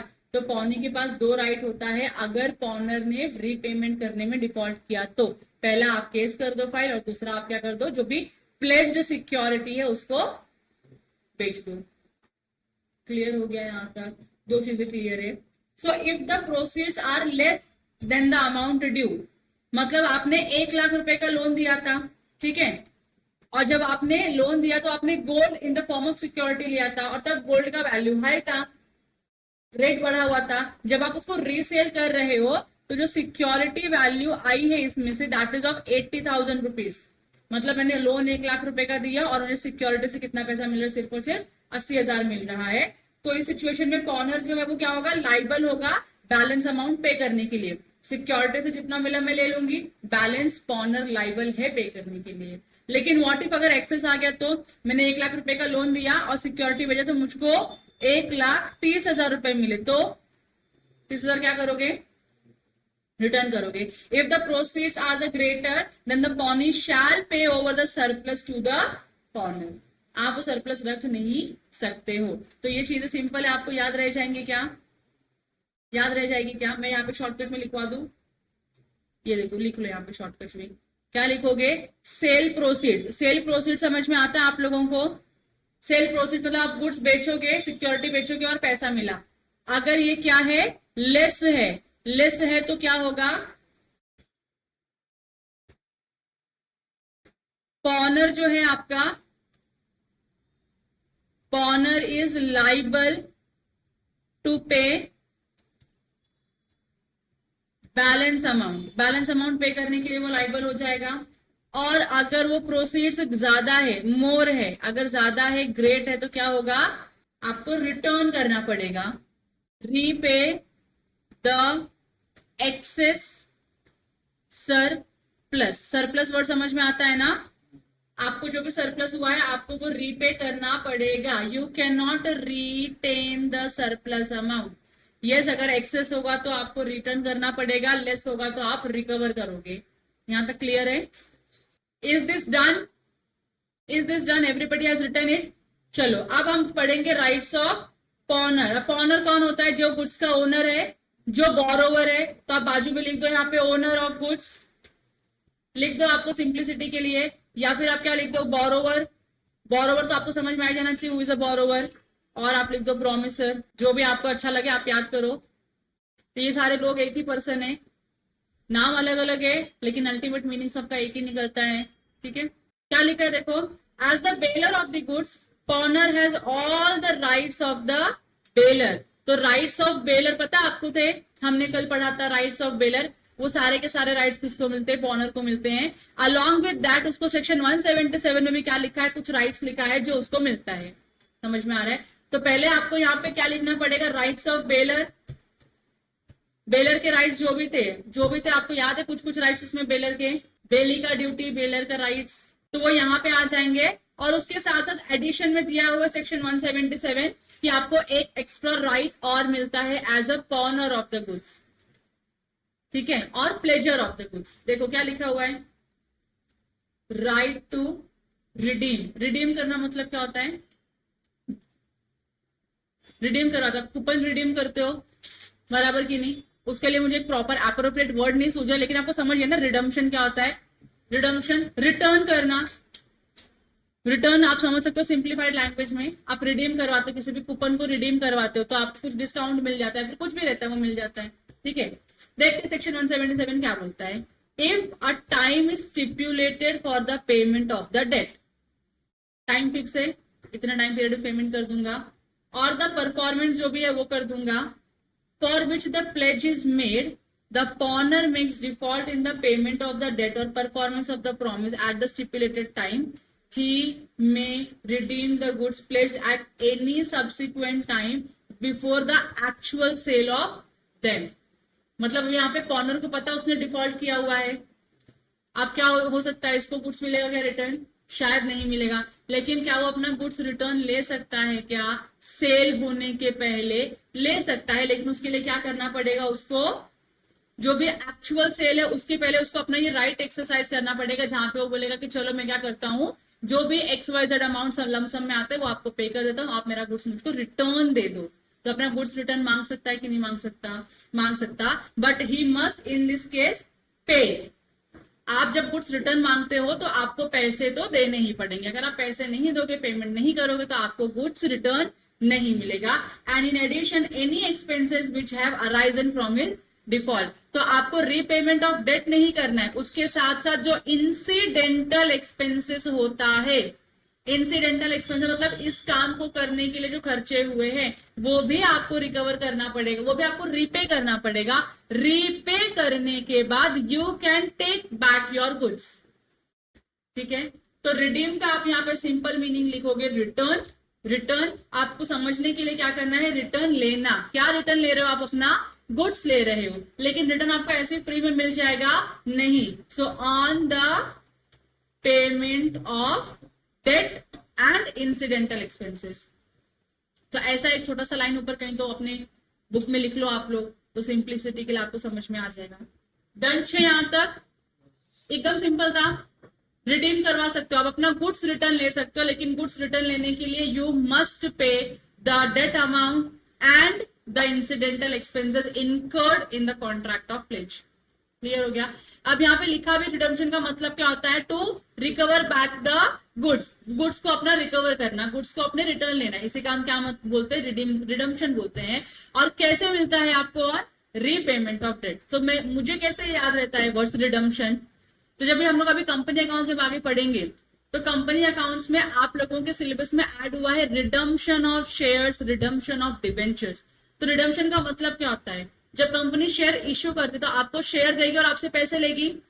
तो रिडीम करने का मतलब क्या है? आपको आपके शेयर्स आपको आपके पैसे रिटर्न देगी और अपने शेयर्स रिटर्न ले लेगी। तो रिटर्न लेने का जो ट्रांजैक्शन है उसे को हम क्या बोलते हैं? रिडम्पशन, लीगल लैंग्वेज में बोलते हैं। ठीक है? यहां तक क्लियर हो गया आप लोगों को? दोनों का राइट्स क्लियर हो गया? Rights of the pawnor, rights of the pawn. Rights of the pawnor जो है उसमें क्या क्या आएगा आपका?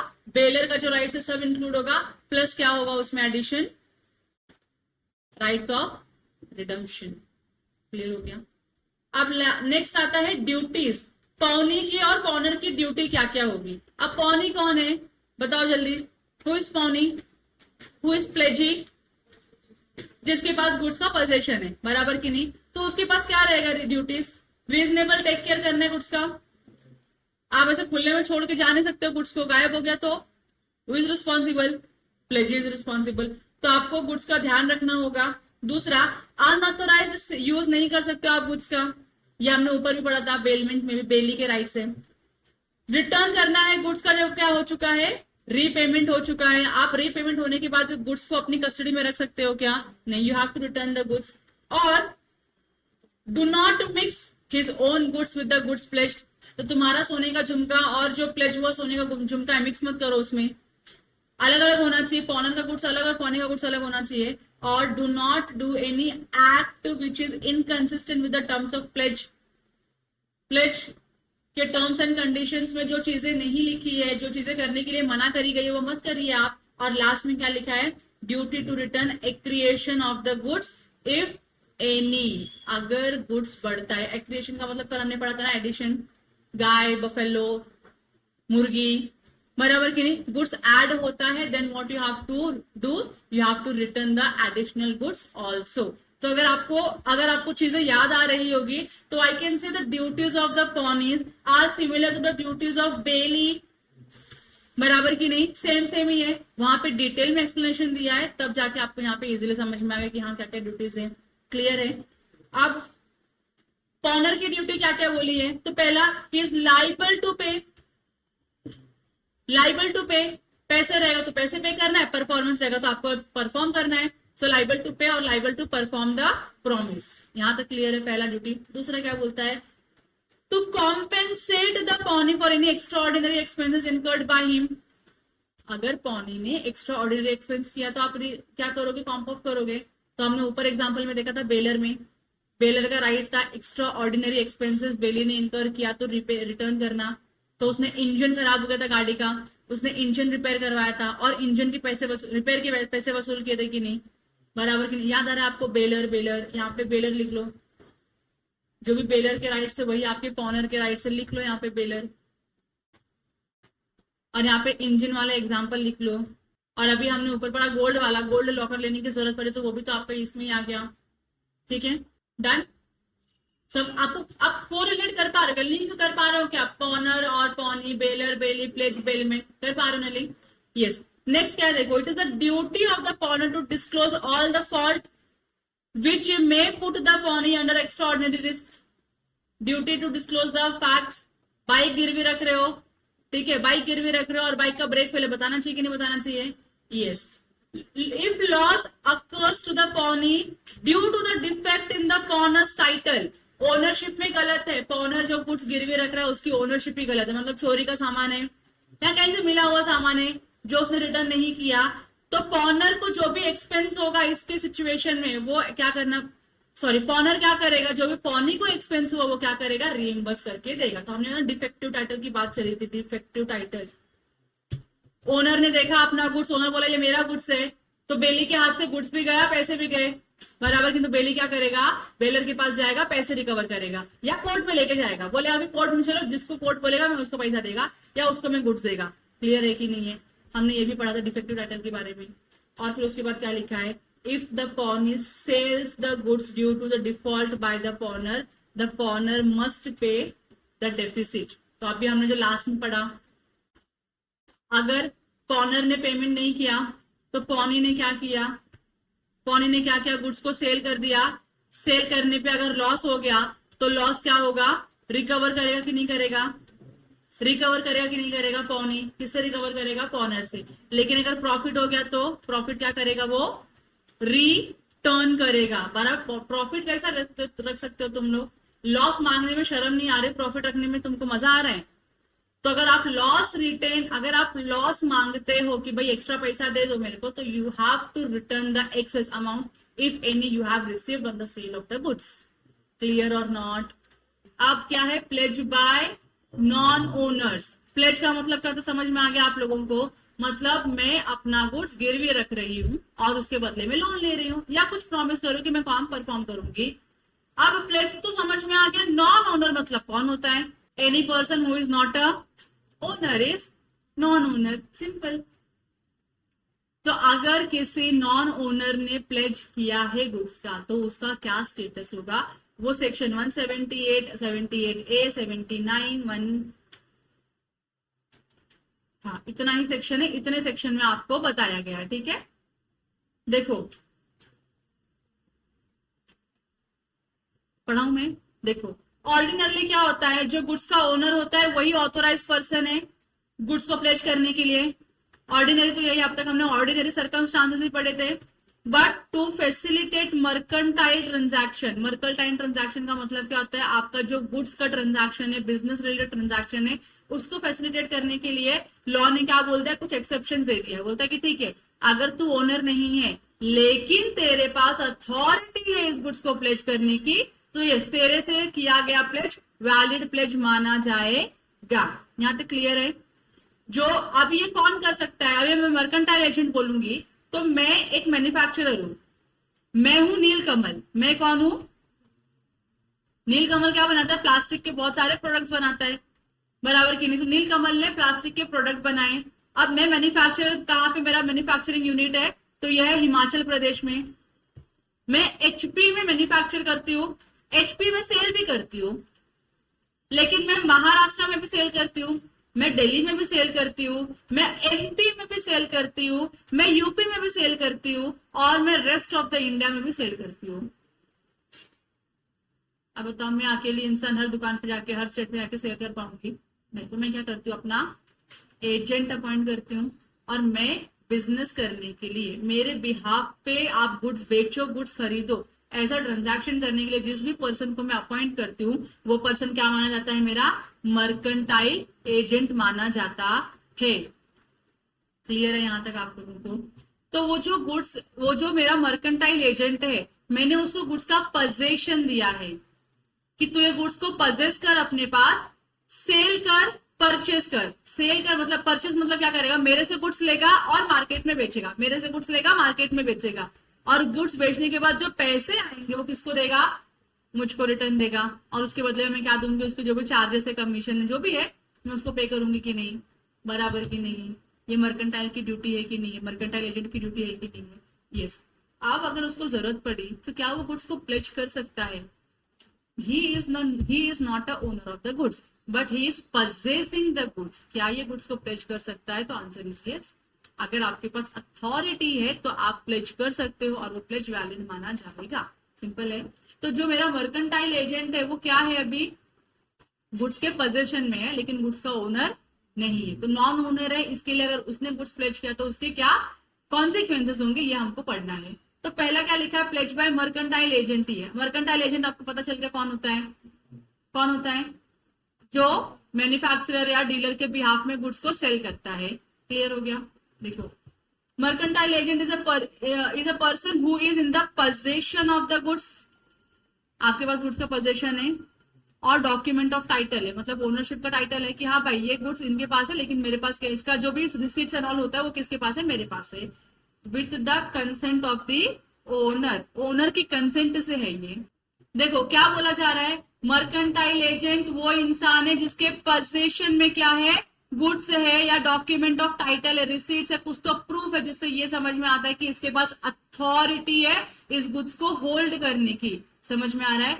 With the consent of owner, मतलब ओनर का अप्रूवल है तभी तो तुम्हारे पास गुड्स आया है कि नहीं। Can pledge them with acting in the ordinary course of business as a mercantile agent। तो आप नॉर्मल बिजनेस ट्रांजैक्शन के लिए उस गुड्स को प्लेज कर सकते हो। सच प्लेज शैल बी वैलिड, ये प्लेज क्या होगा, वैलिड होगा, if were made with the authority of the owner of the goods. तो मेरे पास जस्ट बिकॉज गुड्स है तो मैं जाके प्लेज कर दू, पैसे ले लू और पैसे रिटर्न भी ना करूं, तो नुकसान तो मेरे प्रिंसिपल को होगा ना, क्योंकि मैं तो मर्केंटाइल एजेंट है। तो मेरे प्लेज को वैलिड होने के लिए क्या होना चाहिए, मेरे प्रिंसिपल का अथॉरिटी होना चाहिए। अरे मैं एजेंट है जिसके बिहाफ में गुड्स होल्ड करी, वो कौन माना जाएगा, प्रिंसिपल माना जाएगा। तो अभी जो तुम्हारा नेक्स्ट यूनिट है ना, यूनिट नंबर 9, पूरा एजेंसी के ऊपर ही, पूरा एजेंसी, ये तुमको agent principal, principal agent, agent principal, यही पढ़ना है। ठीक है, समझे यहाँ तक? प्रोवाइडेड, प्रोवाइडेड देखो प्रोवाइजो डाल दिया लोगों ने, प्रोवाइजो डाल दिया। प्रोवाइजो क्या बोलता है, pawnee acted in a good faith and had no notice of the pawnor has no authority to pledge. अब इसका क्या मतलब होता है, कोई बता सकता है मुझको? देखो ये पैराग्राफ आपको बहुत ही समझ के चलना है आगे।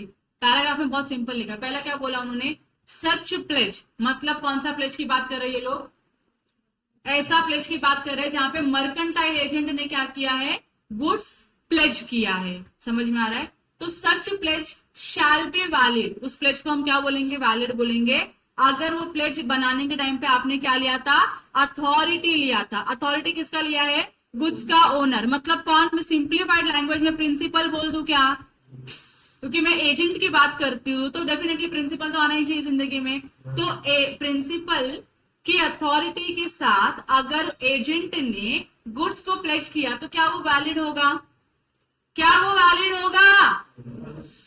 कहाँ बोलने में इतना टाइम क्यों ले रहे हो? ऐसा ऐसा मेरा क्वेश्चन खत्म होने के पहले तुम्हारा हाँ आना चाहिए था। तुम लोगों ने मतलब मेरे को डिसअपॉइंट कर दिया पूरा का पूरा। फिर उन्होंने आगे क्या लिखा है, प्रोवाइडेड।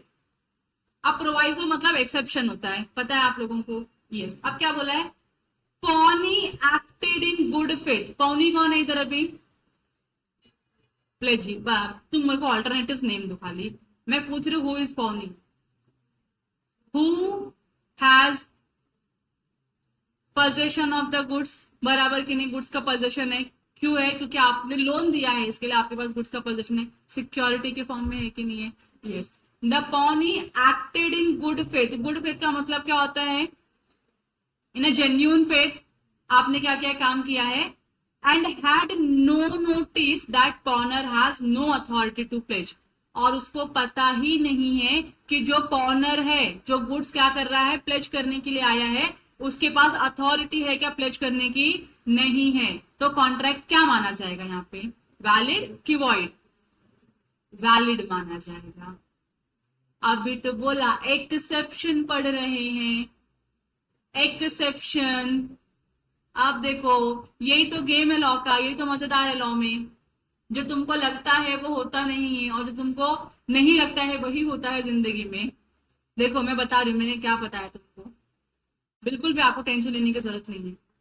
देखो, अगर मर्केंटाइल एजेंट मतलब कौन, माँ ने अगर क्या किया है, गुड्स को प्लेज किया है, ठीक है, मर्केंटाइल एजेंट मतलब माँ ने गुड्स को क्या किया है, प्लेज किया है।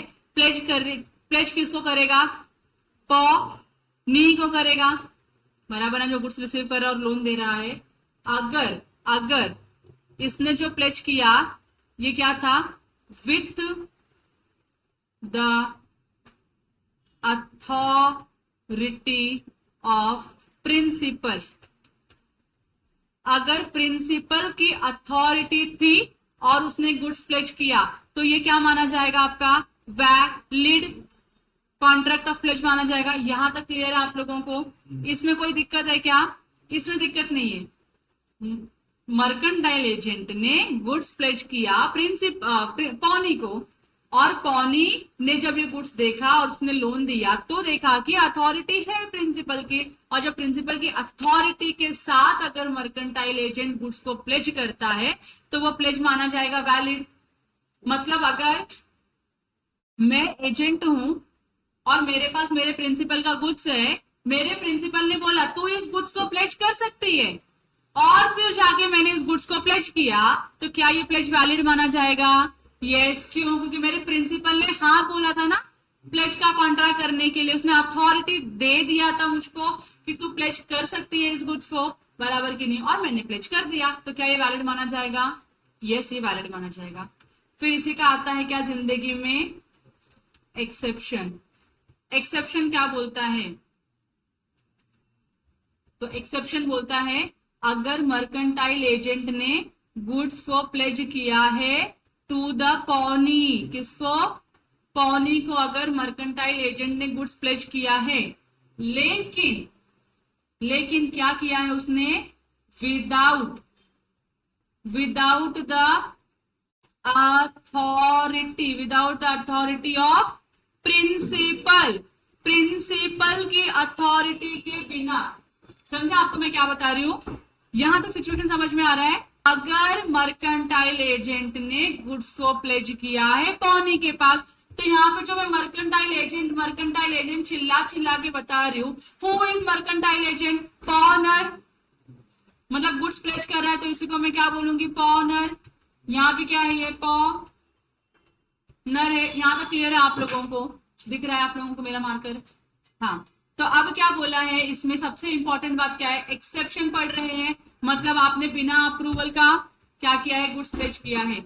लेकिन अगर जो ये पॉनी है, कौन है ये, पॉनी है, अगर इसने गुड फेथ में एक्ट किया तो इसको हम लिखते हैं acted in good faith. Good faith मतलब ये इंसान चाहता था इसका भला हो जाए, इसके लिए उसने काम किया, बराबर की नहीं, गुड फेथ में काम, जेन्यूनली उसने काम किया, इंटेंशन वगैरह सब क्लियर है, कोई दिक्कत नहीं है।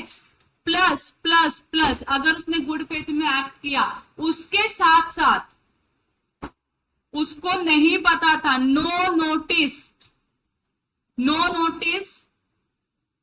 ऑफ अथॉरिटी, उसको ये नहीं पता था कि पौनी के पास अथॉरिटी नहीं है। समझ में आ रहा है? ये तुमको समझेगा language no notice of authority, या मैं इसको सिंप्लीफाइड कर दूं, और मैं सिंप्लीफाइड कर देती हूँ। गुड फेथ में एक्ट किया, प्लस मैं हिंदी में लिखती हूं उसको, उसको मतलब किसको? पौनी को। मैं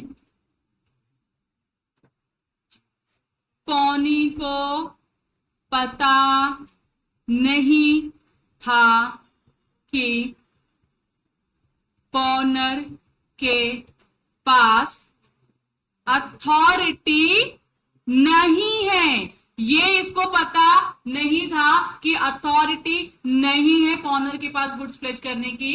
अब ये दोनों कंडीशन जब आप सेटिस्फाई कर लेते हो तो इसका ये मतलब है जो मैं हूं, पौनी हूं जो मैं, मेरा तो इंटेंशन क्लियर था, जेन्यून था, अच्छा था, इसके लिए मैंने आपको लोन दिया। आपका इंटेंशन खराब था, आपने सच छुपाया मुझसे।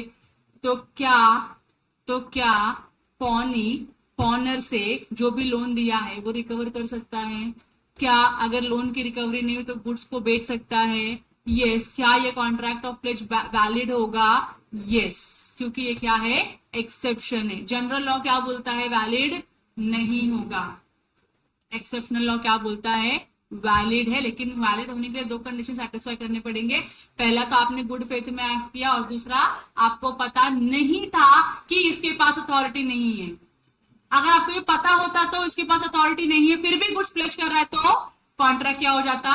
वॉइड हो जाता। यहां तक क्लियर हो गया आप लोगों को?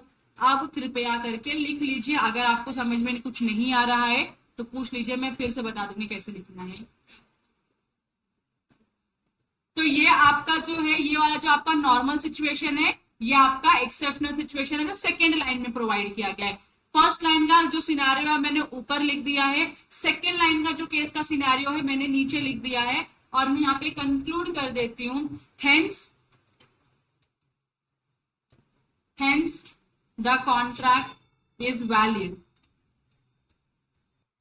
चलो, अब पहला तो हमने नॉन ओनर का देख लिया केस, जहां पे नॉन ओनर है, प्लेज किया, कॉन्ट्रैक्ट वैलिड होगा अगर अथॉरिटी के साथ किया है तो, कॉन्ट्रैक्ट वॉइड होगा अगर अथॉरिटी नहीं होगा। लेकिन कॉन्ट्रैक्ट वैलिड होगा if the pony does not know that the agent does not have authority and he has acted in the good faith. अगर ये कंडीशन सेटिस्फाई करते हो तो कॉन्ट्रैक्ट क्या हो जाएगा?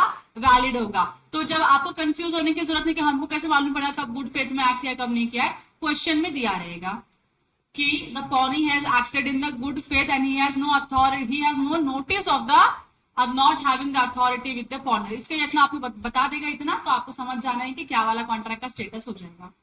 अब जो अगला है जो नॉन ओनर है वो कौन है? देखो, pledge by a person in possession under a voidable contract. देखो ये ओरिजिनली सेक्शन में ड्राफ्टेड नहीं था, ओरिजिनली जब लॉ बना तो ये नहीं था, ए ऐड करके लिया गया है इसको, 178 ए करके ऐड किया है कि भैया तू भी आ जा इसके साथ, क्योंकि इसका मार्केट में बहुत सिचुएशंस हो रहा है तो इसको भी इसके अंदर इंक्लूड कर दिया।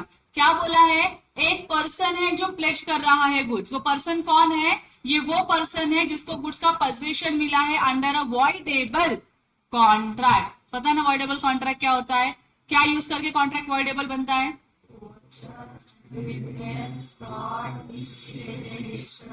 मिस्टेक में तो वॉइड ही है ना, हाँ, तो फिर मिस्टेक लेने का नहीं नाम मिस्टेक से। तो अगर आपने किसी भी मीन्स से अगर आपने कोई भी गुड्स का पोजीशन ऑब्टेन किया है और ऑब्टेन करने के बाद आपने क्या किया? इमीडिएटली उस गुड्स को क्या कर दिया? प्लेज कर दिया, मतलब कॉन्ट्रैक्ट वॉइडेबल है at the option of the aggrieved party.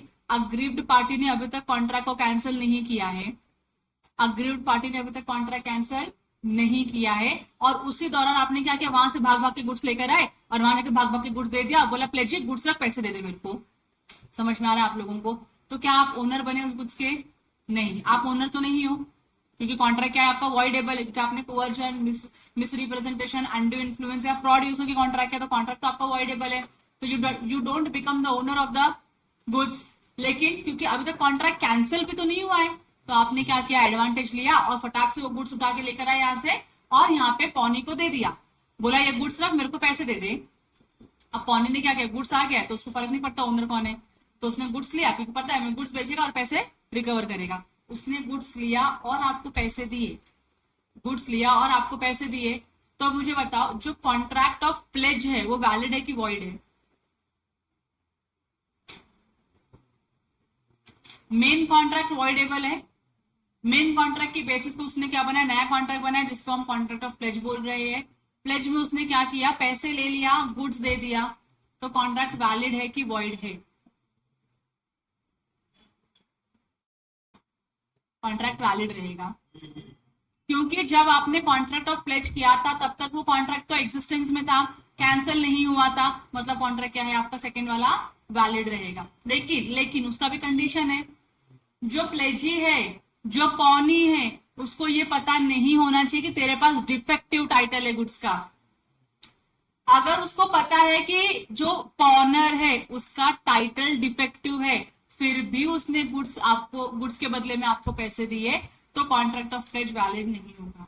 लेकिन उसको पता ही नहीं था कि टाइटल डिफेक्टिव, उसको तो लगा टाइटल सही है, यही गुड्स का ओनर है, तभी तो गुड्स लाके प्लेज कर रहा है मेरे को। इस सिनेरियो में कॉन्ट्रैक्ट क्या हो जाएगा, वैलिड हो जाएगा। पढ़ाऊं मैं अब आगे? पढ़ाती हूँ, फिर कुछ डाउट्स रहेंगे तो प्लीज आस्क मी, ठीक है? देखो इधर सब अपनी अपनी मातृभाषा में कुछ कुछ लिख रहे हैं, लिख के हो जाए तो प्लीज बता देना मुझको। मान लो तुमको तो कुछ लिखने की आवश्यकता ही नहीं होती है ना? चिट्ठी के बाद तुम्हारा ही नाम आता है याद रखने में चीजों को।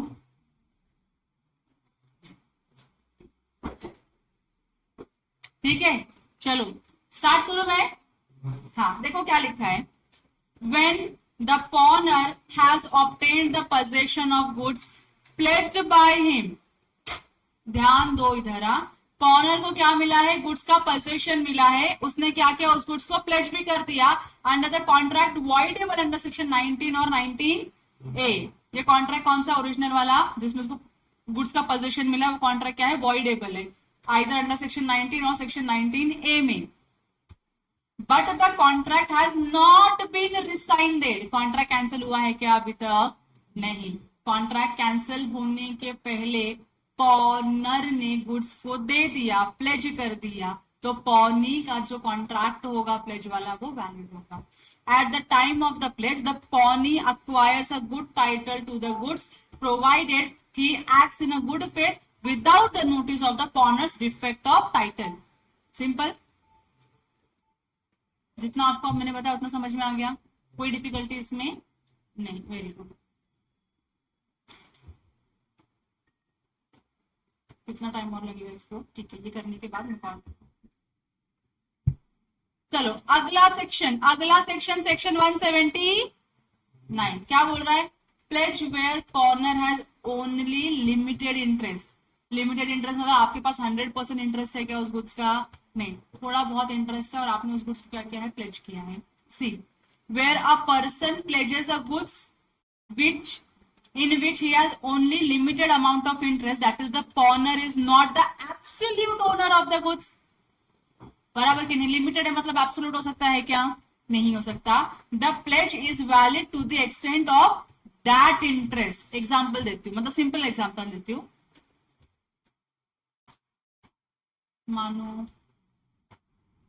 मानो ये एक एंटिक पीस है।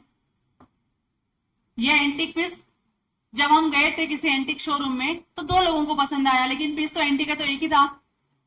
तो एक एंटिक ये पीस है और इसको खरीदना दो लोगों को, अपनी इच्छा है उनको अपने घर में रखने की। तो एक मैं थी और एक मेरी फ्रेंड मिताली थी। हम दोनों की इच्छा है कि हम ये क्या करें, एंटिक पीस परचेज करें। लेकिन जब भैया को पूछा, भैया बोलते एक ही दुकान, एक एंटिक पीस है मेरे पास, ज्यादा नहीं है। तो अब एक एंटिक पीस को, अब ये जो एक एंटिक पीस है ये खरीदने के लिए दो लोग हैं, तो हमने क्या बोला, मिल के खरीद लेते हैं।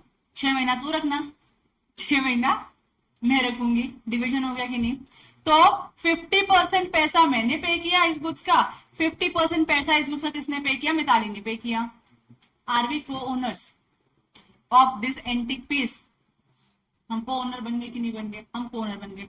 तो मेरा इस पीस के ऊपर 100% राइट है, 20% है, 50% है, क्योंकि मेरा इंटरेस्ट कितना है इस गुड्स में, 50% का है। अब ये गुड्स का पोजीशन मेरे पास था, वो जो 6 महीने का टाइम पीरियड था वो मेरे पास था, मेरे को पैसे की रिक्वायरमेंट आई, मैं घर बना रही हूँ, मेरे पास पैसे नहीं, तो मैं क्या करूंगी, गुड्स को प्लेज करूंगी। तो मैंने बोला चल लेके जाते हैं इस गुड्स को, हम लोग क्या कर देंगे, प्लेज कर देंगे। मैंने गई गुड्स को प्लेज कर दी। अब उसमें भी तो उसका भी तो राइट है, निकालने का भी तो राइट है। मैंने उसको नहीं पूछा, मैं लेकर गई, प्लेज कर दिया। मैंने 6 महीने मेरे पास है, 6 महीने में प्लेज कर देती हूँ, सारे पैसे रिकवर कर दूंगी आगे 6 महीने के अंदर ही अंदर। तो मैंने उसको पूछा नहीं और मैंने आके प्लेज कर दिया गुड्स को।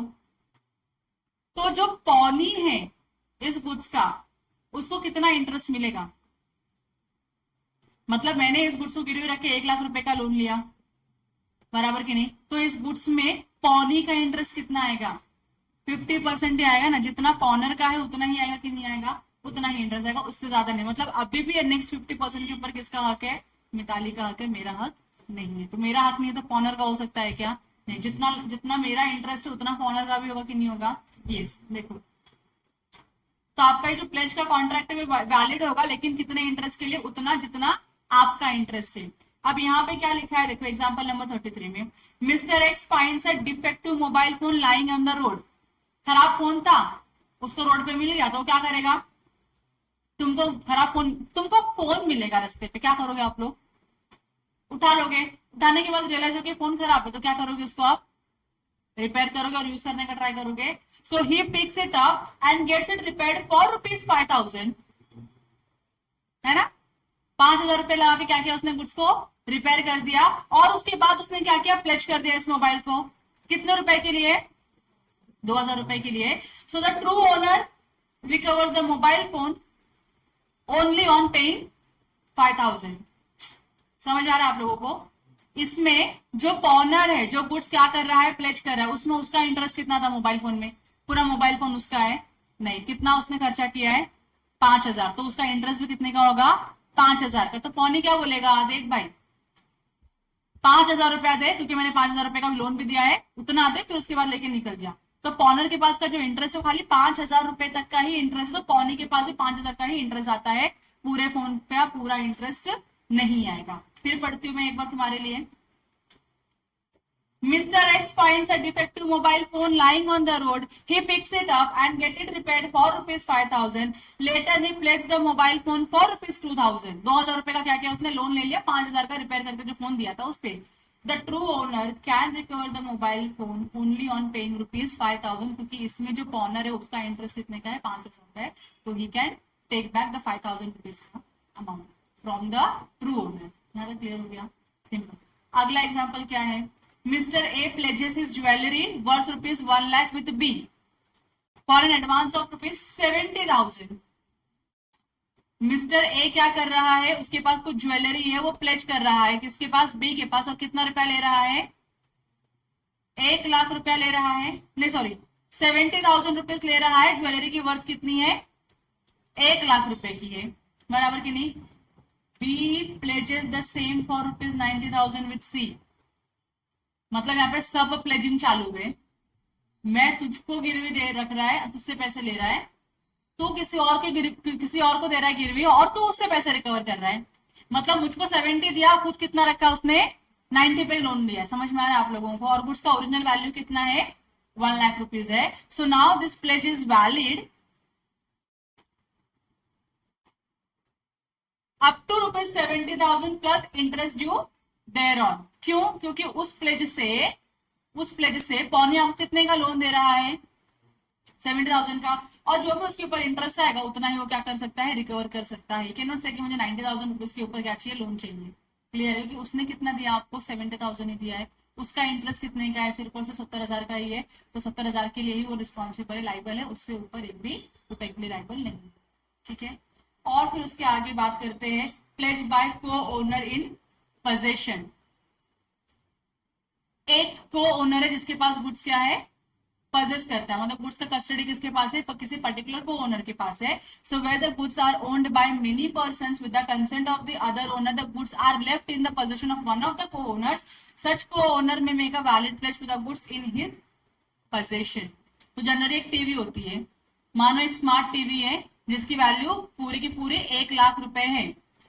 अब ये 1 लाख रुपए 4 भाइयों ने मिलकर क्या किया, खर्च किए हैं, मतलब 25, 25, 25 एंड 25 ईच लोगों ने क्या क्या कंट्रीब्यूट किया, और फिर जाके लोगों ने 1 लाख रुपए का घर लिया। आप टीवी के 4 टुकड़े कर सकते हो क्या आप लोग? 25,000 का टुकड़ा करो और अपने अपने घर पे लेके जाओ, रखो, नहीं ना। तो आप सब लोगों ने क्या किया, कंसेंट दिया, सारे भाई लोगों ने मिलकर क्या बोला, हाँ ठीक है चलेगा, टीवी तो एक ही घर पे रखेंगे। तो उन्होंने बोला जिसका घर बड़ा है उसी घर में टीवी रखेंगे, सब मैच देखने के लिए, मूवी देखने के लिए वही जाएंगे। तो मानो मिस्टर ए है जिसका घर बहुत बड़ा था, तो उसके घर में टीवी रख दिया, सबका अप्रूवल था टीवी से घर में रखने के लिए। अब मिस्टर ए के पास क्या है, पोजीशन है, क्या ये को ओनर है गुड्स का? Yes, he is the co owner, he has the position of the goods. Can he make a valid pledge? Yes, एक कॉन्ट्रैक्ट का वैलिड प्लेज क्रिएट कर सकता है।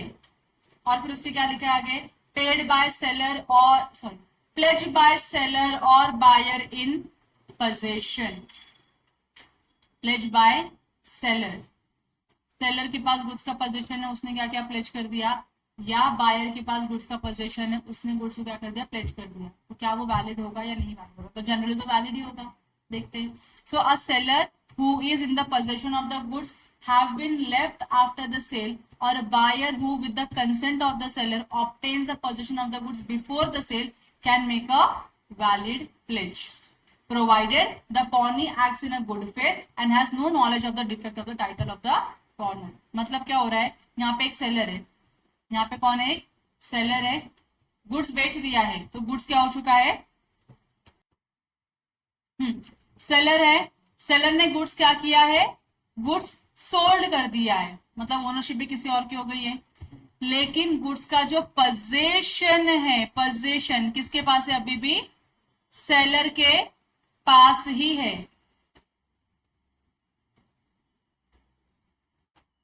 जो गुड्स का पोजीशन है वो सेलर के पास ही, मतलब गुड्स की ओनरशिप किसी और की है, लेकिन पोजीशन किसके पास है, सेलर के पास है। तो सेलर ने इस गुड्स को क्या कर दिया, प्लेज कर दिया। तो क्या ये प्लेज वैलिड माना जाएगा? आंसर इज यस, प्लेज क्या होगा, वैलिड होगा। लेकिन वो यस होने के लिए क्या होना चाहिए, 2 कंडीशन फुलफिल होनी चाहिए। पहला, एक्टेड इन गुड फेथ, कौन एक्ट कर रहा है गुड फेथ में, pawnee acted in good faith. और दूसरा क्या है, has no notice of the defect of the title of the pawnor. अगर ये दोनों कंडीशन सेटिस्फाई करते तो ये प्लेज क्या हो जाएगा, आपका वैलिड हो जाएगा, बराबर की नहीं। या दूसरा सिनेरियो क्या है, दूसरा सिनेरियो जहां पे बायर है,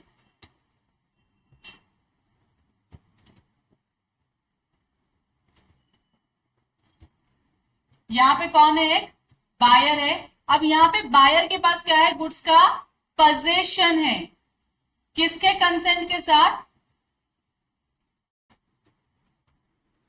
कंसेंट है, किसका कंसेंट होगा, सेलर का होगा। तो बायर क्या है, खाली पजेसर है, क्या है, पजेसर, मतलब गुड्स को खाली पजेस कर रहा है अपने पास, उसकी कस्टडी में गुड्स रखा हुआ है। लेकिन ओनर अभी भी कौन है, गुड्स का सेलर ही है, क्योंकि अभी तक गुड्स कंप्लीट हुआ, गुड्स का सेल कंप्लीट हुआ नहीं है, खाली पोजीशन जो गुड्स का है वो बायर तक पहुंच गया है। ओनरशिप अभी भी किसके पास है, सेलर के पास ही है। और इस सिचुएशन में बायर ने क्या किया, गुड्स को प्लेज कर दिया। तो क्या ये प्लेज वैलिड होगा, तो answer is yes, pledge valid होगा। लेकिन 2 चीजें, अगेन 2 कंडीशन, पहला क्या, गुड फेथ में एक्ट करना चाहिए, तो जीएफ होना चाहिए यहाँ पे, और दूसरा क्या होना चाहिए, एनएन होना चाहिए। एनएन मतलब क्या होता है, no notice of defect in the title of the form. यहां तक क्लियर हो गया। अगर ये चीजें आप सेटिस्फाई करते हो, कंडीशन सेटिस्फाई करते हो, तो pledge created by the seller in the position of the goods after sale, buyer in the position of the goods with the consent of the seller before sale, तो क्या हो जाएगा, आपका प्लेज का contract valid हो जाएगा। समझा मैंने क्या बोला आप लोगों को? बस, तो यहाँ तक आई होप अब मैं सही जा रही हूँ। तो यहाँ तक क्या है, आपका पूरा प्लेज का कॉन्ट्रैक्ट समाप्त होता है। तो अब एक खाली लास्ट का पार्ट बाकी, that is distinction between plays and bailment. ये आपको यहाँ पढ़ना है, so you can study here, या आपको घर पढ़ना है, you can study at home, choice is yours. ठीक है, बहुत ही सिंपल सा ही होगा, जैसे अब जितना भी आप लोगों ने पढ़ा है सारी चीजें उसके अंदर इंक्लूडेड रहेंगी। प्लीज एक बार पढ़ लेना ताकि आपको चीजें याद रह जाए। और अगर आपको इस यूनिट के रिलेशन में कोई भी डाउट होगा, please ask me in tomorrow's lecture. कल आपको पढ़ के आना है, डाउट्स लेके आना है, और मैं आपके डाउट्स को क्लैरिफाई करूंगी। Simple, terms and conditions applied है, हाँ बस आपको ये फॉलो करना है। यहाँ तक ओके है? यस। तो successfully we have completed unit number 8। इसी के साथ यूनिट नंबर 8 होता है समाप्त। ठीक है, अब अगला यूनिट चालू करेंगे after a short break off, कितने मिनट का ब्रेक चाहिए आप लोगों को? 15. Okay, after a short break of 15 minutes.